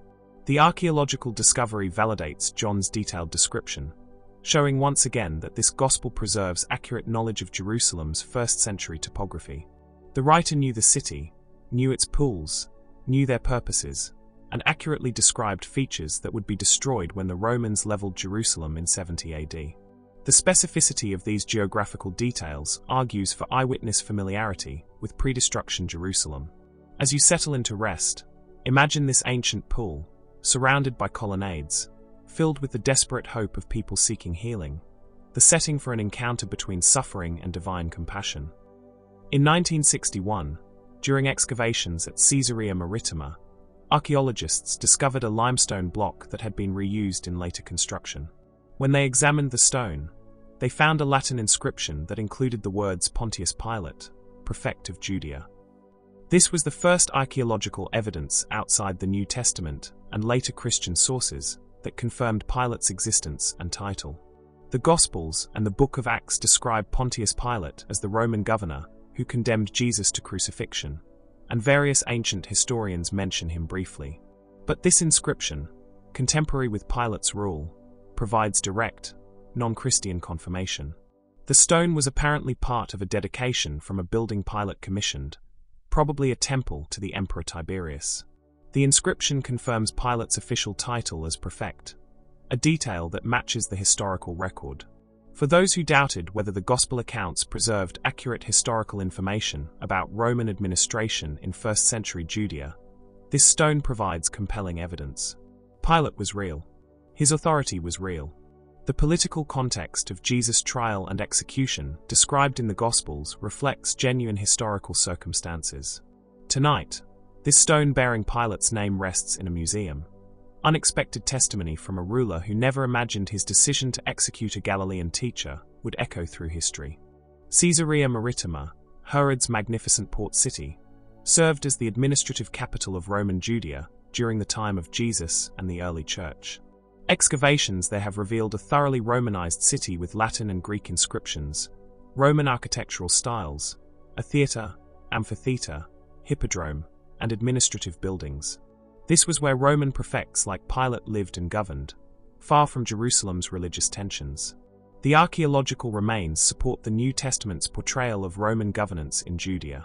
The Book of Acts describes Paul being held prisoner at Caesarea and appearing before Roman governors there. The Gospels note that Pilate governed from Caesarea and came to Jerusalem for major festivals. The extensive Roman-style buildings, Latin inscriptions, and administrative infrastructure uncovered at Caesarea confirm that this was indeed the center of Roman power in the region, a place where Roman law, Roman culture, and Roman authority were displayed in stone and practiced in governance. The early Christians lived in a world where Roman power was visible, architectural, and unavoidable. The archaeological remains at Caesarea make that power tangible. As you rest tonight, these coastal ruins speak of an empire that governed the world where Christianity was born, an empire whose infrastructure both enabled and threatened the spread of the gospel message. Among the archaeological discoveries around Jerusalem, decorative architectural elements from the late Second Temple period provide insight into Jewish religious symbolism during Jesus' time. A stone capital, possibly dating to the 2nd century AD, but potentially earlier and certainly reused in later periods, was found near Motzah outside Jerusalem. This capital bears a carved image of a menorah, the 7-branched lampstand that was one of Judaism's most important ritual objects, standing in the temple itself. The presence of menorah imagery in architectural decoration demonstrates that this symbol was already significant in Jewish visual culture during the period overlapping with Jesus' ministry and the early church. The menorah represented the temple, Jewish identity, and the light of God's presence among his people. That such symbols appeared in architectural contexts shows that Jewish religious identity was expressed not just in texts and practices, but in the visual environment. The world in which Jesus taught was saturated with religious symbolism, where architecture itself proclaimed faith and identity. Tonight, as you drift towards sleep, imagine these ancient stones carved with symbols that declared allegiance and faith, visual testimony to the living religion of 1st century Judaism, in which Christianity was born. A Greek inscription discovered in Jerusalem provides remarkable evidence for synagogue life during the late Second Temple period. The inscription commemorates Theodotus, son of Vetanus, identified as a synagogue ruler, who built a synagogue and guest rooms for pilgrims coming from abroad. The inscription describes the synagogue's purposes, for reading the law and teaching the commandments. This discovery is significant because it confirms that synagogues existed in Jerusalem during the time of Jesus, not just in Galilee and the diaspora. The Gospels and Acts describe Jesus teaching in synagogues, Paul arguing in synagogues, and synagogue rulers like Jairus coming to Jesus. The Theodotus inscription demonstrates that these were real institutions with real leaders, buildings dedicated to studying scripture and teaching, exactly as the New Testament portrays them. The inscription also reveals that synagogues served social functions, providing hospitality for travelers, creating community centers for Jewish life. The title synagogue ruler used in the inscription matches exactly the title used in the Gospels. The convergence of archaeological evidence and biblical narrative confirms that the New Testament accurately reflects the institutional structures of 1st century Judaism. Rest peacefully tonight as this ancient inscription speaks of a synagogue ruler who, like others of his time, facilitated the study of scripture that prepared hearts for the gospel. For many years, scholars debated whether synagogue buildings existed during Jesus' time, or whether synagogue referred only to gatherings without dedicated structures. Excavations have settled this debate by uncovering 1st century synagogue buildings at multiple sites. These synagogues show common features: benches along the walls for seating, open central areas, and architectural elements suggesting where scripture would be read. The structures were modest compared to later synagogues, but clearly designed for communal gathering, teaching, and worship. The Gospels repeatedly describe Jesus' teaching in synagogues throughout Galilee. He read from Isaiah in the Nazareth synagogue, taught in Capernaum's synagogue, and encountered people in various synagogue settings. These accounts assume the existence of physical buildings where Jewish communities gathered regularly for Sabbath worship, scripture reading, and instruction. The archaeological discovery of 1st century synagogues validates this assumption, showing that the Gospel writers accurately described the religious infrastructure of Jewish life. The synagogue was the place where most Jews encountered scripture, where community identity was formed, where disputes were settled, and where Jesus often chose to teach. As you settle into sleep, imagine these ancient gathering spaces, simple stone buildings where communities gathered weekly, where scripture was read, where one day a Galilean teacher offered interpretations that would change the world. On the western shore of the Sea of Galilee, excavations at Magdala, the hometown of Mary Magdalene, uncovered a 1st century synagogue and a remarkable carved stone that has become known as the Magdala stone. This stone, apparently used as a reading stand or decorative element in the synagogue, is carved with intricate reliefs depicting temple imagery, a 7-branched menorah, geometric patterns, and architectural elements that may represent the Jerusalem temple itself. The stone demonstrates that Galilean Jews maintained strong connections to Jerusalem and the temple even in their local communities. The synagogue where this stone was found dates to before 70 AD, meaning it was in use during Jesus' ministry. While we cannot know if Jesus taught in this specific synagogue, we know he was active in the Galilee region, teaching in synagogues and calling disciples from lakeside towns like Magdala. The Magdala stone illustrates the vibrant religious life of Galilean Judaism, showing that even in small towns, Jewish communities created spaces for worship, maintained connections to the temple, and expressed their faith through art and architecture. The Gospel portrayal of Galilee as dotted with synagogues where Jesus taught is confirmed by finds like the Magdala Synagogue and its remarkable stone. Tonight, this ancient stone speaks of a fishing town's faith, of Jerusalem remembered on Galilean shores. The Gospels identify Jesus as being from Nazareth, a small town in Galilee that is never mentioned in the Old Testament or other ancient sources before the New Testament. Skeptics once questioned whether Nazareth even existed in the 1st century. Excavations have settled this question by uncovering remains of a small agricultural village dating to the time of Jesus. The discoveries include rock-cut houses carved into hillsides, storage pits for grain, terraces for growing crops, and evidence of wine and olive oil production.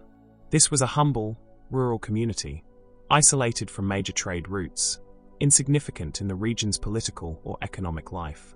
The archaeological evidence matches perfectly the Gospel descriptions of Nazareth as an unremarkable place. When Philip tells Nathanael that the Messiah has come from Nazareth, Nathanael's response captures the town's reputation. Can anything good come from Nazareth? The town's obscurity is part of the Gospel narrative, emphasizing the humble origins of Jesus' earthly life. That such an insignificant village has been confirmed archaeologically strengthens the Gospel's credibility. The writers weren't inventing impressive backgrounds for their hero, but honestly describing his origins in a place so small and unimportant it barely registered in the ancient world. As you rest tonight, imagine that hillside village, simple stone houses, ordinary people, the unlikely birthplace of extraordinary transformation.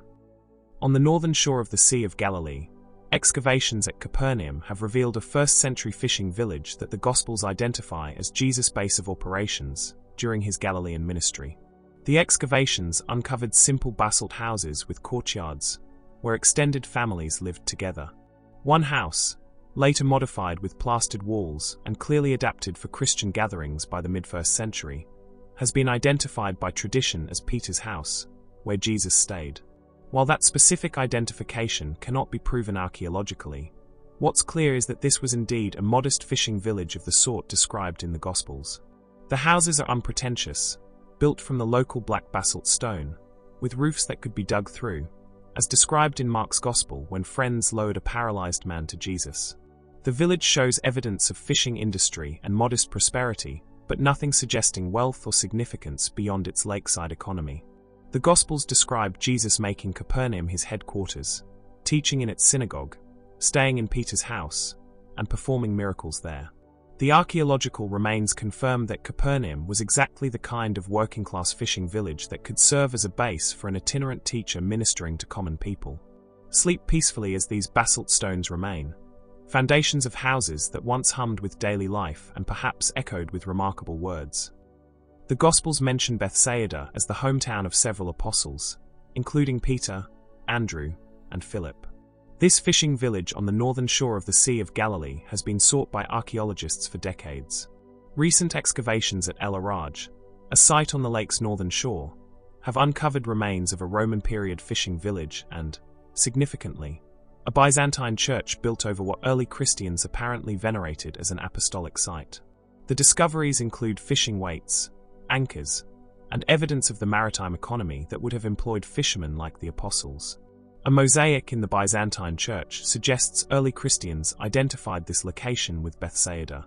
While archaeological identification of biblical sites always involves some uncertainty, the convergence of evidence at El Araj is compelling.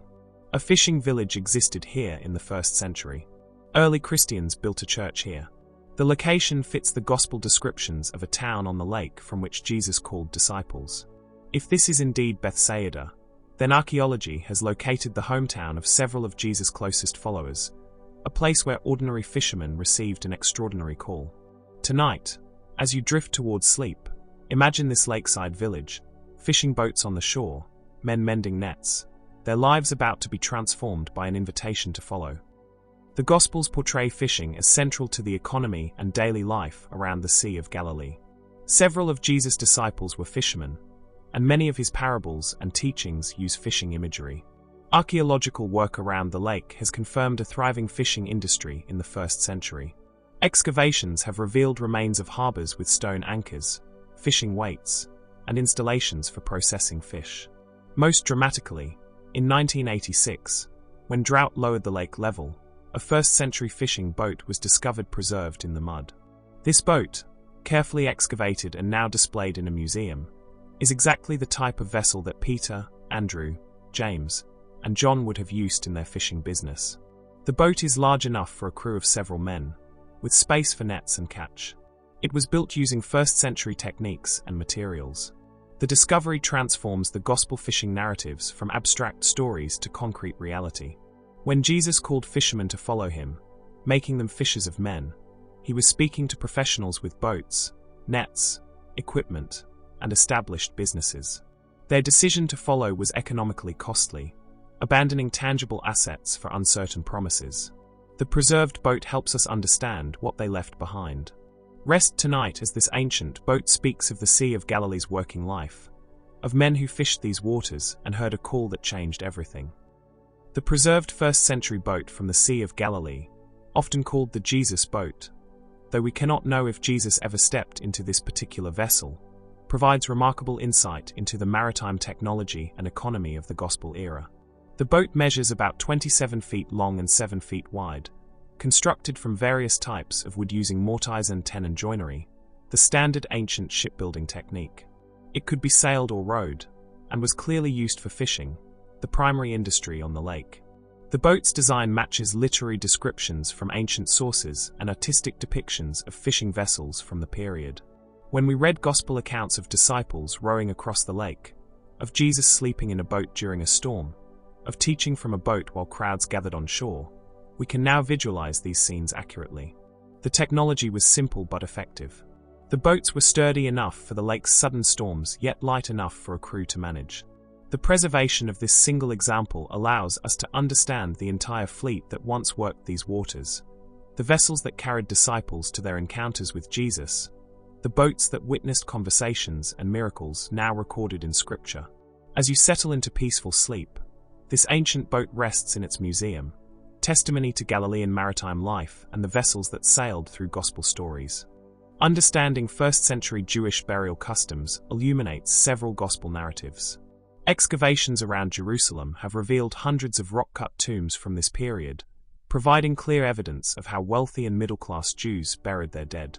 Bodies were laid in loculi, niches carved into tomb walls, or placed on benches. After the flesh decayed, the bones were collected and placed in limestone boxes called ossuaries, often inscribed with the deceased's name. These practices match exactly what the Gospels describe. Jesus was laid in a rock-hewn tomb, the kind that archaeologists have found by the dozens. The stone rolled across the entrance is a feature of wealthy 1st century tombs. The Gospel descriptions of women coming to anoint the body, of Peter and John entering the tomb and seeing burial cloths, of concern about who would roll away the stone. All these details reflect authentic 1st century Jewish burial practices documented archaeologically. The Gospels don't describe anachronistic or fictional burial customs, but accurately portray how Jews of the era treated their dead. This accuracy in mundane details strengthens confidence in the historical reliability of the Gospel accounts. Tonight, these ancient tombs remain in Jerusalem's hillsides, cut from rock by first-century families, matching the Gospel's descriptions of where Jesus' body was laid and from where resurrection was proclaimed. Roman crucifixion is well documented in ancient literature, but rarely preserved archaeologically because crucifixion victims were usually left unburied or thrown in common graves. However, in 1968, excavators working in a first-century tomb in Jerusalem made a rare and significant discovery. An ossuary containing the bones of a young man included a heel bone with an iron nail still driven through it. The nail had apparently hit a knot in the wood of the cross and bent, making it difficult to remove, so it was left in place when the body was taken down. Analysis of the bone and nail provides the only physical evidence we have of how Roman crucifixion was actually performed. The nail was driven through the heel, probably with the feet positioned sideways on the cross. This discovery confirms that crucifixion, the execution method described for Jesus in all four Gospels, was indeed practiced in first-century Jerusalem exactly as ancient sources describe. The method was brutal, designed to cause maximum suffering and humiliation. That a crucified man's family was able to retrieve his body for proper burial shows that, contrary to common practice, some crucifixion victims were granted burial. This provides archaeological context for Joseph of Arimathea's request to bury Jesus. As you rest tonight, this heel bone speaks of ancient cruelty and of real suffering endured by those executed on Roman crosses. In 1990, construction workers accidentally uncovered a burial cave in Jerusalem containing several ossuaries. One ornate ossuary, decorated with rosettes and inscribed twice with the name Joseph son of Caiaphas, immediately drew scholarly attention.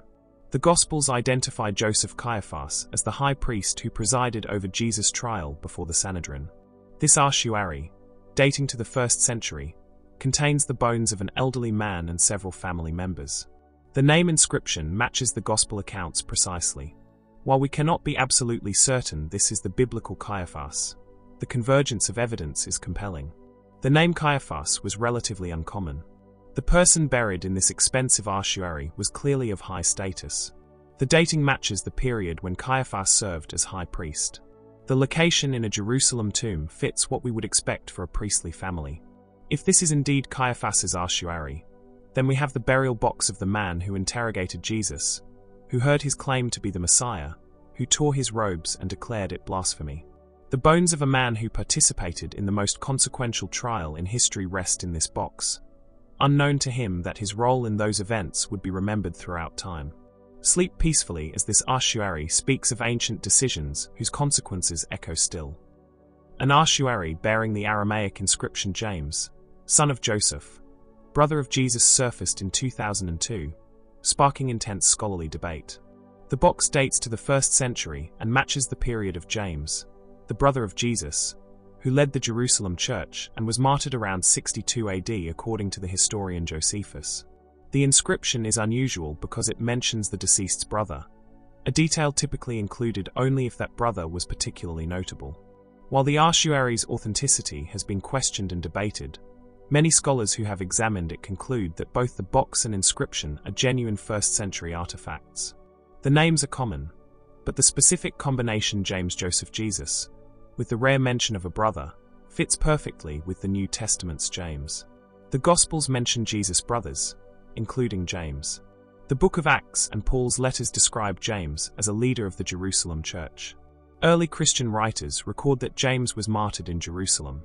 If authentic, this ossuary provides a remarkable physical link to Jesus' family, confirming that he had a brother named James, that their father was named Joseph, and that 1st century burial practices preserved these family relationships in stone.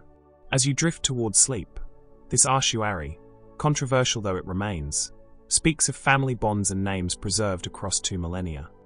Throughout Jerusalem and its surroundings, hundreds of 1st century ossuaries have been discovered, and many bear inscriptions with the names of the deceased.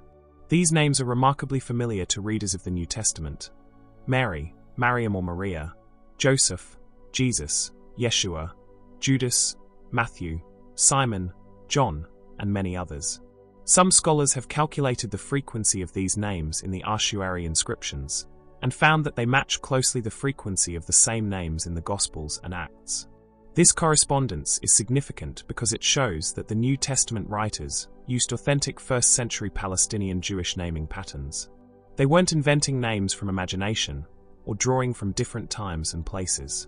The characters in the Gospels bear the same names, in the same proportions, that actual Jews bore in first-century Judea. This onomastic evidence from name patterns, supports the historical authenticity of the Gospel accounts. The writers were describing a real social world that they knew, where Marys and Josephs and Simons were as common as these names were throughout first-century Jewish society. Tonight, as you rest, these countless ossuaries bearing familiar names testify to the real people, the actual Jewish communities, the genuine historical context in which the New Testament narratives are set. Among the artifacts connected to early Christianity is a marble tablet inscribed with a Latin edict from the Roman emperor, warning severely against grave robbery and the disturbance of tombs. The inscription, known as the Nazareth inscription because it was reportedly discovered in the Nazareth area, dates to the 1st century AD and prescribes the death penalty for stealing bodies from tombs. Some scholars have proposed that this edict may have been issued in response to early Christian resurrection claims. The Gospels describe Jewish leaders spreading a story that Jesus' disciples stole his body from the tomb. If Roman authorities learned of these rumors and concerns about tomb disturbance, they might have issued stronger legal prohibitions against such actions. While this interpretation is debated and cannot be proven, the inscription's severity on the specific issue of removing bodies from tombs is noteworthy. Whether or not it relates to Christian resurrection claims, the inscription confirms Roman concern with proper burial and tomb security in 1st century Palestine, the exact setting where the Easter story unfolds. As you settle into sleep tonight, this inscription speaks of ancient anxieties about death and burial, providing context for the dramatic claim at Christianity's heart, that one tomb was found empty not through theft but through resurrection. We conclude this chapter with a recent discovery that illuminates the setting of Christianity's central event. In 2025, excavations beneath the Church of the Holy Sepulchre in Jerusalem identified remains of a 1st century garden with evidence of vine and olive cultivation. This discovery is significant because the Gospel of John specifically notes that Jesus' tomb was located in a garden near the place of crucifixion. For centuries, the traditional site of Jesus' crucifixion and burial has been preserved within the Church of the Holy Sepulchre, though the site is now deep within the Old City. Archaeological work has confirmed that in the 1st century, this area was outside the city walls and was used as a garden and burial ground, matching John's description exactly. The presence of cultivated plants, grapevines, and olive trees evidences a maintained garden space, not just undeveloped land. The combination of garden, tomb, and proximity to the crucifixion site described in John's Gospel fits the archaeological reality of this location in the 1st century. The evidence suggests that Christian tradition may have preserved the actual location of these events accurately across 2,000 years. As you drift into peaceful sleep tonight, rest in the knowledge that even the smallest details of the Gospel accounts, even the mention of a garden, find confirmation in the patient work of archaeology. Sleep well, knowing that the story continues to be told, in words and in stones. As we follow the trail of the early church through the book of Acts, we encounter remarkable archaeological confirmations of Luke's detailed historical knowledge. In Acts chapter 17, when Paul and Silas cause an uproar in Thessalonica, the local officials who handle the situation are called politarchs. For a long time, this title was known only from Acts, leading some critics to question Luke's accuracy. Then archaeologists uncovered inscriptions from Thessalonica and other Macedonian cities that confirm politarch was indeed the correct title for civic rulers in that region during the 1st century. One inscription, found on an arch in Thessalonica, lists several politarchs by name. Luke's use of this precise, locally specific title demonstrates his accurate knowledge of regional government structures. He didn't use generic terms but the exact titles that officials bore in each city. This attention to administrative detail, confirmed repeatedly throughout Acts, argues for Luke's reliability as a historian. He was writing about places he knew or had carefully researched, using the correct terminology for local institutions. Tonight, as you rest, these ancient inscriptions validate a historian's precision, showing that Acts preserves genuine knowledge of the Mediterranean world through which the gospel spread. The book of Acts describes Paul's 18-month ministry in Corinth, where he initially taught in the synagogue before Jewish opposition led him to minister elsewhere in the city. Excavations at ancient Corinth have uncovered inscriptions that mention a synagogue, confirming the presence of a Jewish community and place of worship in 1st century Corinth. While the surviving inscription may date slightly later than Paul's time, it demonstrates continuity of Jewish presence in Corinth, exactly as Acts describes. The existence of a functioning synagogue matches Luke's narrative pattern throughout Acts, where Paul typically begins his work in each city by teaching in the local synagogue. Archaeological evidence from Corinth supports this picture of a diverse city with Greek, Roman, and Jewish populations, with institutions serving each community. The convergence of textual and archaeological evidence strengthens confidence in Acts' portrayal of Paul's missionary strategy and the urban environments where early Christianity took root. The gospel spread not in a vacuum, but in real cities with real communities, real buildings, and real institutions. As you drift towards sleep, imagine ancient Corinth, its cosmopolitan streets, its diverse populations, its synagogue where a tent maker from Tarsus first proclaimed a crucified and risen Messiah. In the center of ancient Corinth's forum, archaeologists have excavated and identified the raised platform called the bema, where civic officials held court and rendered judgments. This stone platform, still visible in the ruins today, is the very type of structure mentioned in Acts chapter 18, where Paul was brought before Gallio, the proconsul of Achaia, to face charges from Jewish opponents. The text says Paul was brought to the judgment seat, using the Greek word bema. The archaeological identification of Corinth's bema transforms this account from an abstract trial scene to a specific, locatable event. We can stand where Paul stood, see the forum where crowds gathered, visualize the proconsul seated on the elevated platform hearing charges. The bema's presence in the forum, the civic center of Roman Corinth, fits perfectly the administrative context Acts describes. Roman justice was public, theatrical, conducted in prominent civic spaces. The convergence of Acts' description and Corinth's archaeology allows us to reconstruct this pivotal moment when Roman law encountered the gospel message and, in this case, declined to interfere with its proclamation. Sleep peacefully tonight knowing that ancient stones mark the places where apostolic history unfolded, where decisions were made that shaped Christianity's future. One of the most significant archaeological discoveries for dating Paul's ministry comes not from Corinth itself, but from Delphi, where an inscription mentioning Gallio was found in the early 20th century. This inscription, a letter from the Emperor Claudius, identifies Gallio as proconsul of Achaia and dates his term to a specific year in Claudius's reign. This provides a fixed chronological point for anchoring Paul's movements, because Acts mentions that Paul appeared before Gallio in Corinth. By establishing when Gallio served as proconsul, scholars can date Paul's Corinthian ministry to around 51 to 52 AD, which then allows us to work backward and forward to date other events in Paul's life and letters. This single inscription anchors New Testament chronology, transforming relative dates into absolute ones.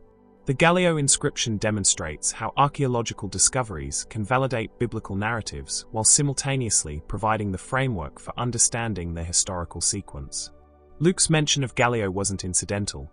It was a chronological marker that modern archaeology has confirmed and used to reconstruct early Christian history. As you rest tonight, this inscription from Delphi speaks across the centuries, fixing a moment in time when a Roman proconsul heard charges against an apostle and unwittingly secured his safe passage to continue spreading the gospel. Among the pavement stones uncovered in ancient Corinth, archaeologists found an inscription that creates an intriguing connection to Paul's letters. The inscription, dating to the 1st century, reads Erastus, commissioner of public works, laid this pavement at his own expense. In Paul's letter to the Romans, written from Corinth, he sends greetings from Erastus, the city treasurer. While we cannot be absolutely certain these are the same person, the convergence of name, location, time period, and civic position is compelling. Both the inscription and Paul's letter present Erastus as a person of some wealth and civic responsibility in Corinth. If they are the same individual, then we have archaeological evidence of a person who moved in Paul's circles, who contributed to both Corinth's civic infrastructure and its Christian community.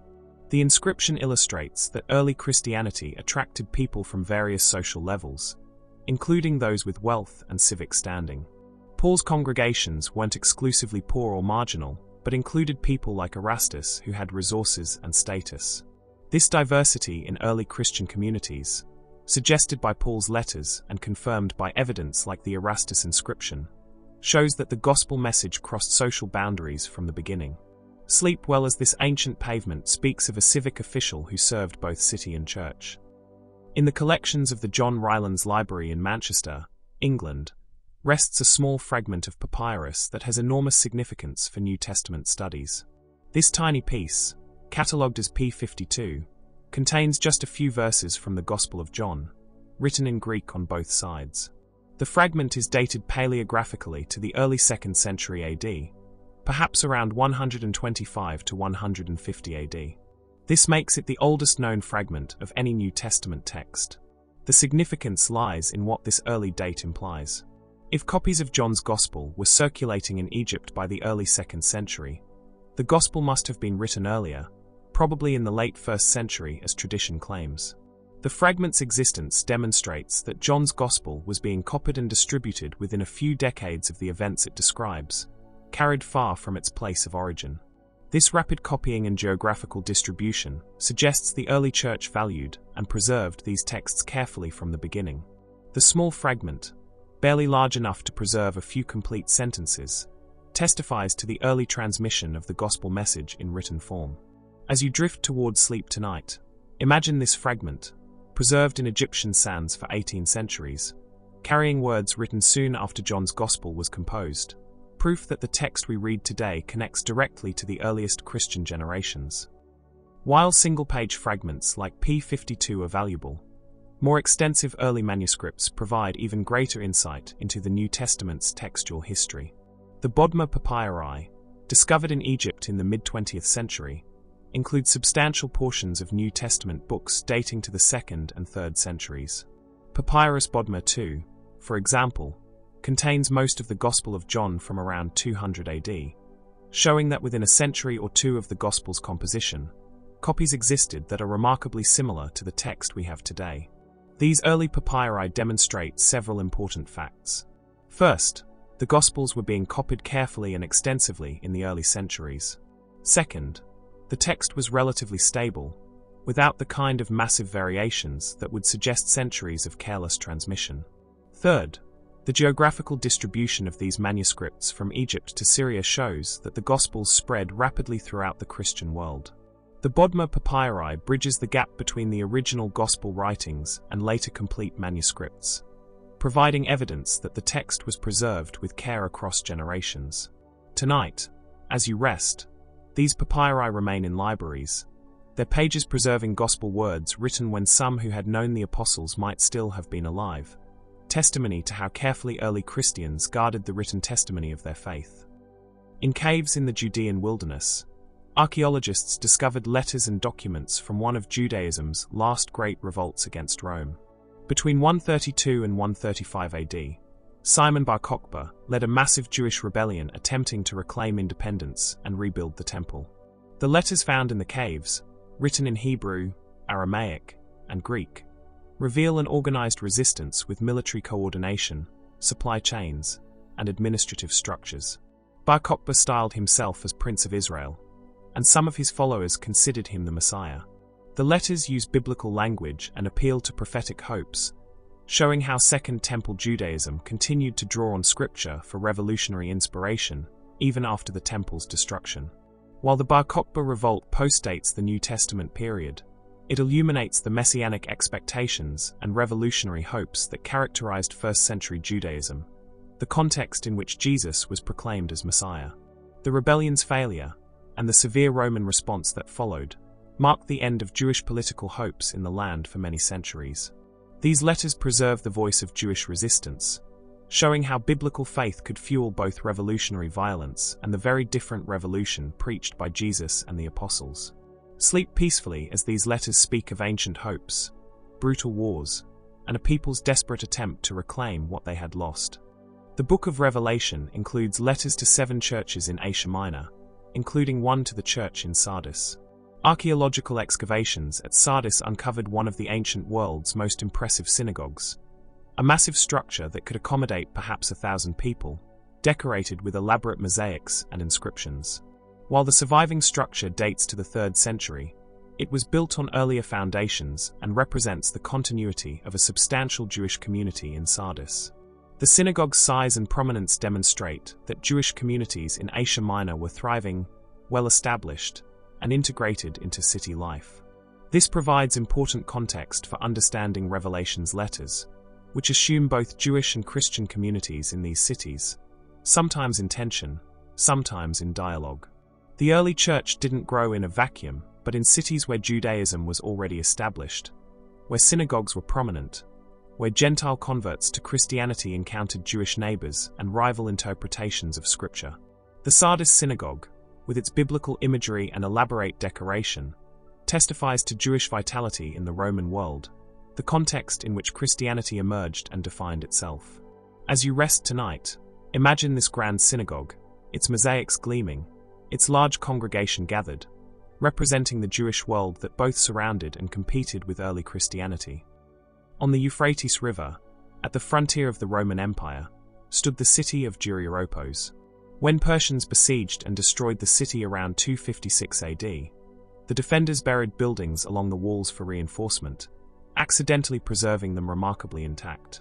Among these preserved structures was a private house that had been converted into a Christian church, complete with wall paintings depicting biblical scenes including Jesus as the Good Shepherd, the healing of the paralytic, and the resurrection of Lazarus.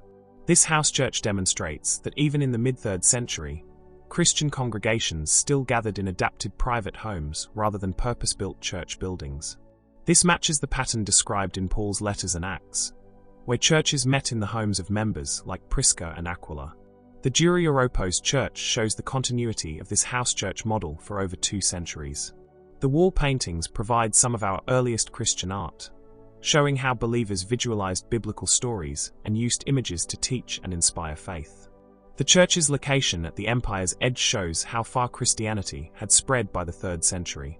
Tonight, as you settle into rest, imagine this small church on the frontier, its walls painted with biblical scenes, a community gathered to worship in a private home transformed into sacred space. Beneath the streets of Rome, the catacombs where early Christians buried their dead preserve some of Christianity's earliest artistic expressions.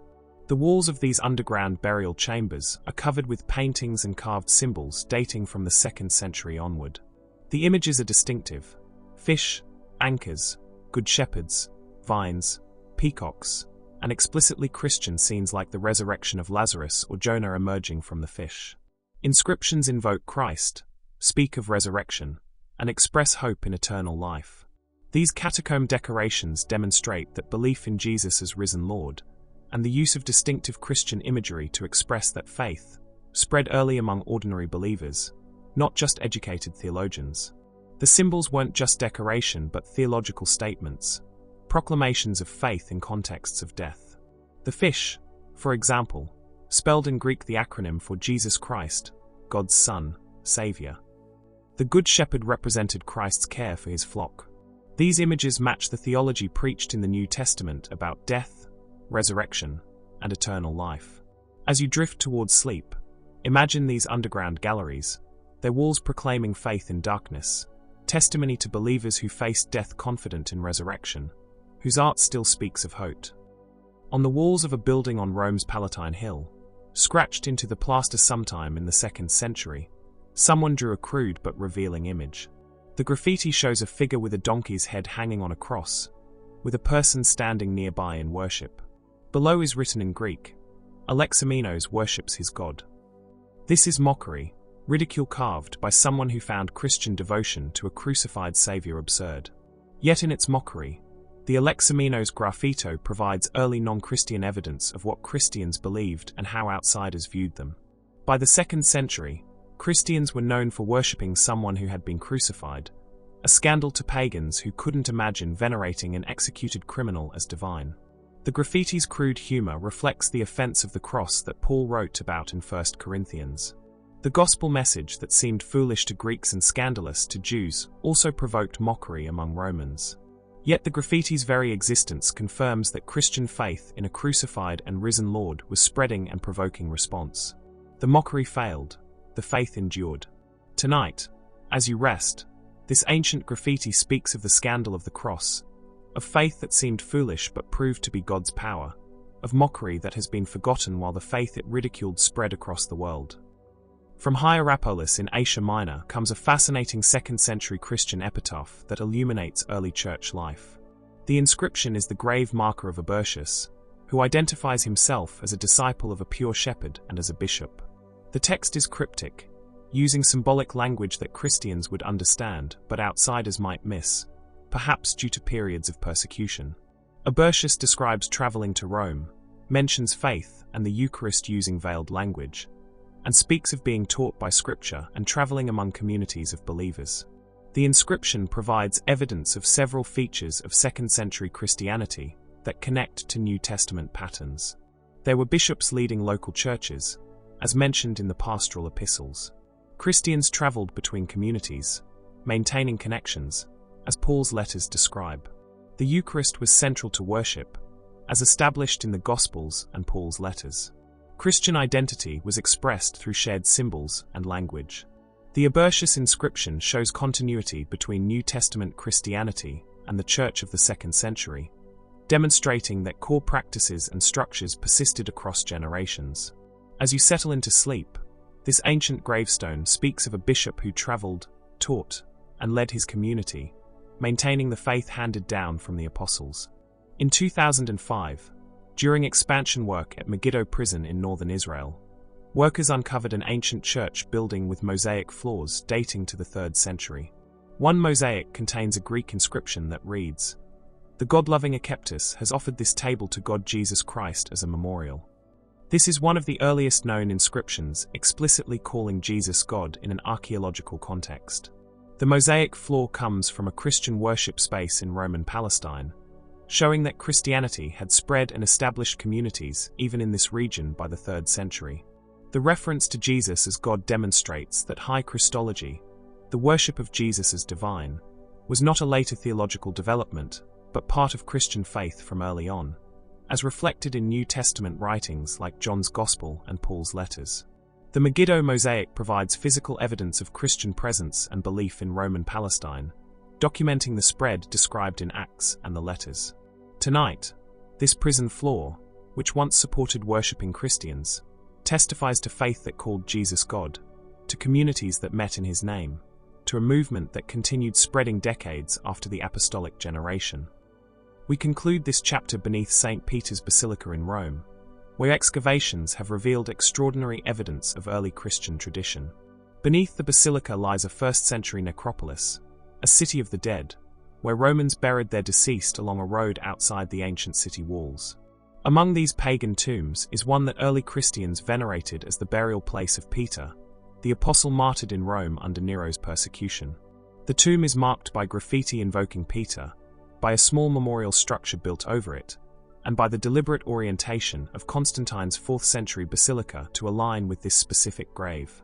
While absolute proof that Peter's bones lie here is impossible, the convergence of evidence is striking. Early tradition consistently places Peter's martyrdom in Rome. A tomb was venerated as his from the 2nd century onward. The location fits what we would expect for a 1st century burial. Constantine, with access to Roman records and local tradition, chose this spot for his basilica. The archaeological evidence doesn't prove Peter died in Rome, but it strongly supports early Christian memory of his martyrdom and burial there.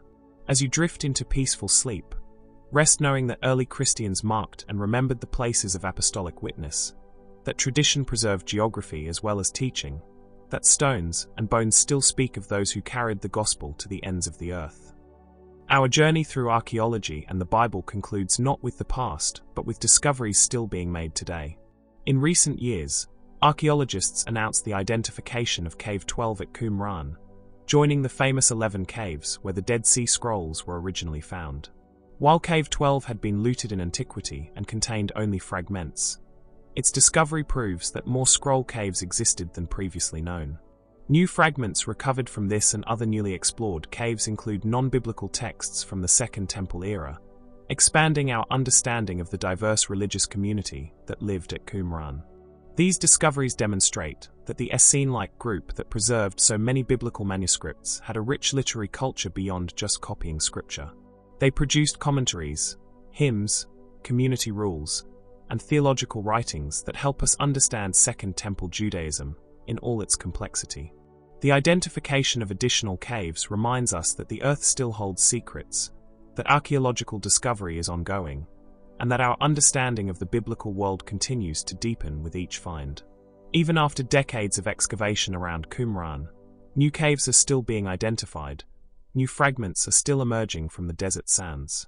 As you settle into rest tonight, imagine archaeologists carefully sifting through cave debris, recovering tiny fragments that expand our knowledge, proof that the dialogue between archaeology and the Bible continues.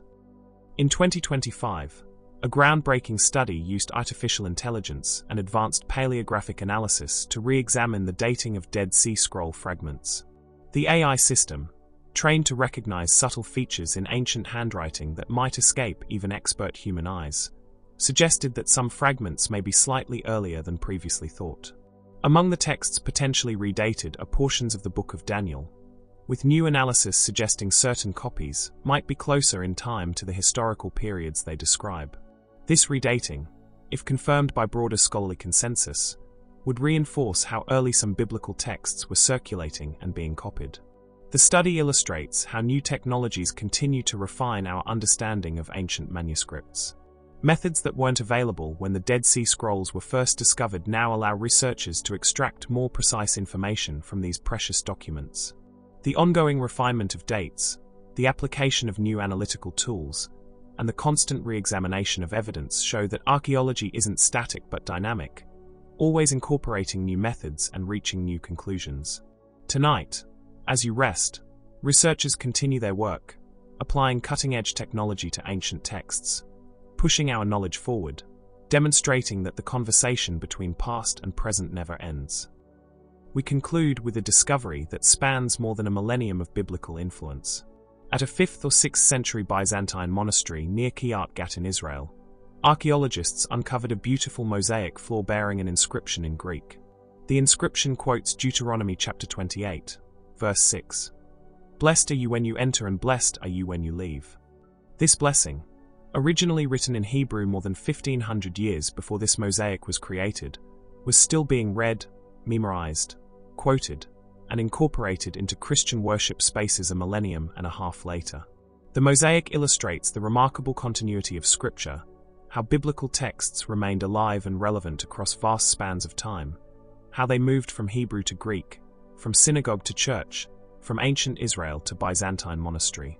The blessing at the monastery entrance welcomed those who entered and blessed those who departed, using words that Moses spoke to Israel, that scribes copied onto scrolls, that translators rendered into Greek, that mosaicists laid in stone. This single inscription embodies the Bible's journey through history, from composition to preservation to translation to liturgical use to artistic expression. As you drift into final, peaceful sleep tonight, rest in the knowledge that the biblical story continues, that archaeology still uncovers how these ancient words have been treasured, preserved, quoted, and lived across millennia. The stones still speak. The discoveries continue, and the ancient texts remain alive, passed from generation to generation, confirmed by patient digging in ancient ruins, testified to by fragments and mosaics and inscriptions that emerge from the earth to tell their stories once more. Sleep well, knowing that tomorrow may bring new discoveries, that the dialogue between faith and archaeology continues, that the ancient world still has secrets to reveal. Good night, and may you rest peacefully in the company of these ancient testimonies. Thank you for spending this time with us tonight. We hope this journey through history has brought you knowledge, peace, and restful sleep. If you enjoyed this video and found it helpful for your relaxation or sleep routine, please consider subscribing to our channel. We upload new videos every week, covering a wide range of topics designed to help you unwind, learn, and drift peacefully into sleep. Your subscription helps us continue creating content.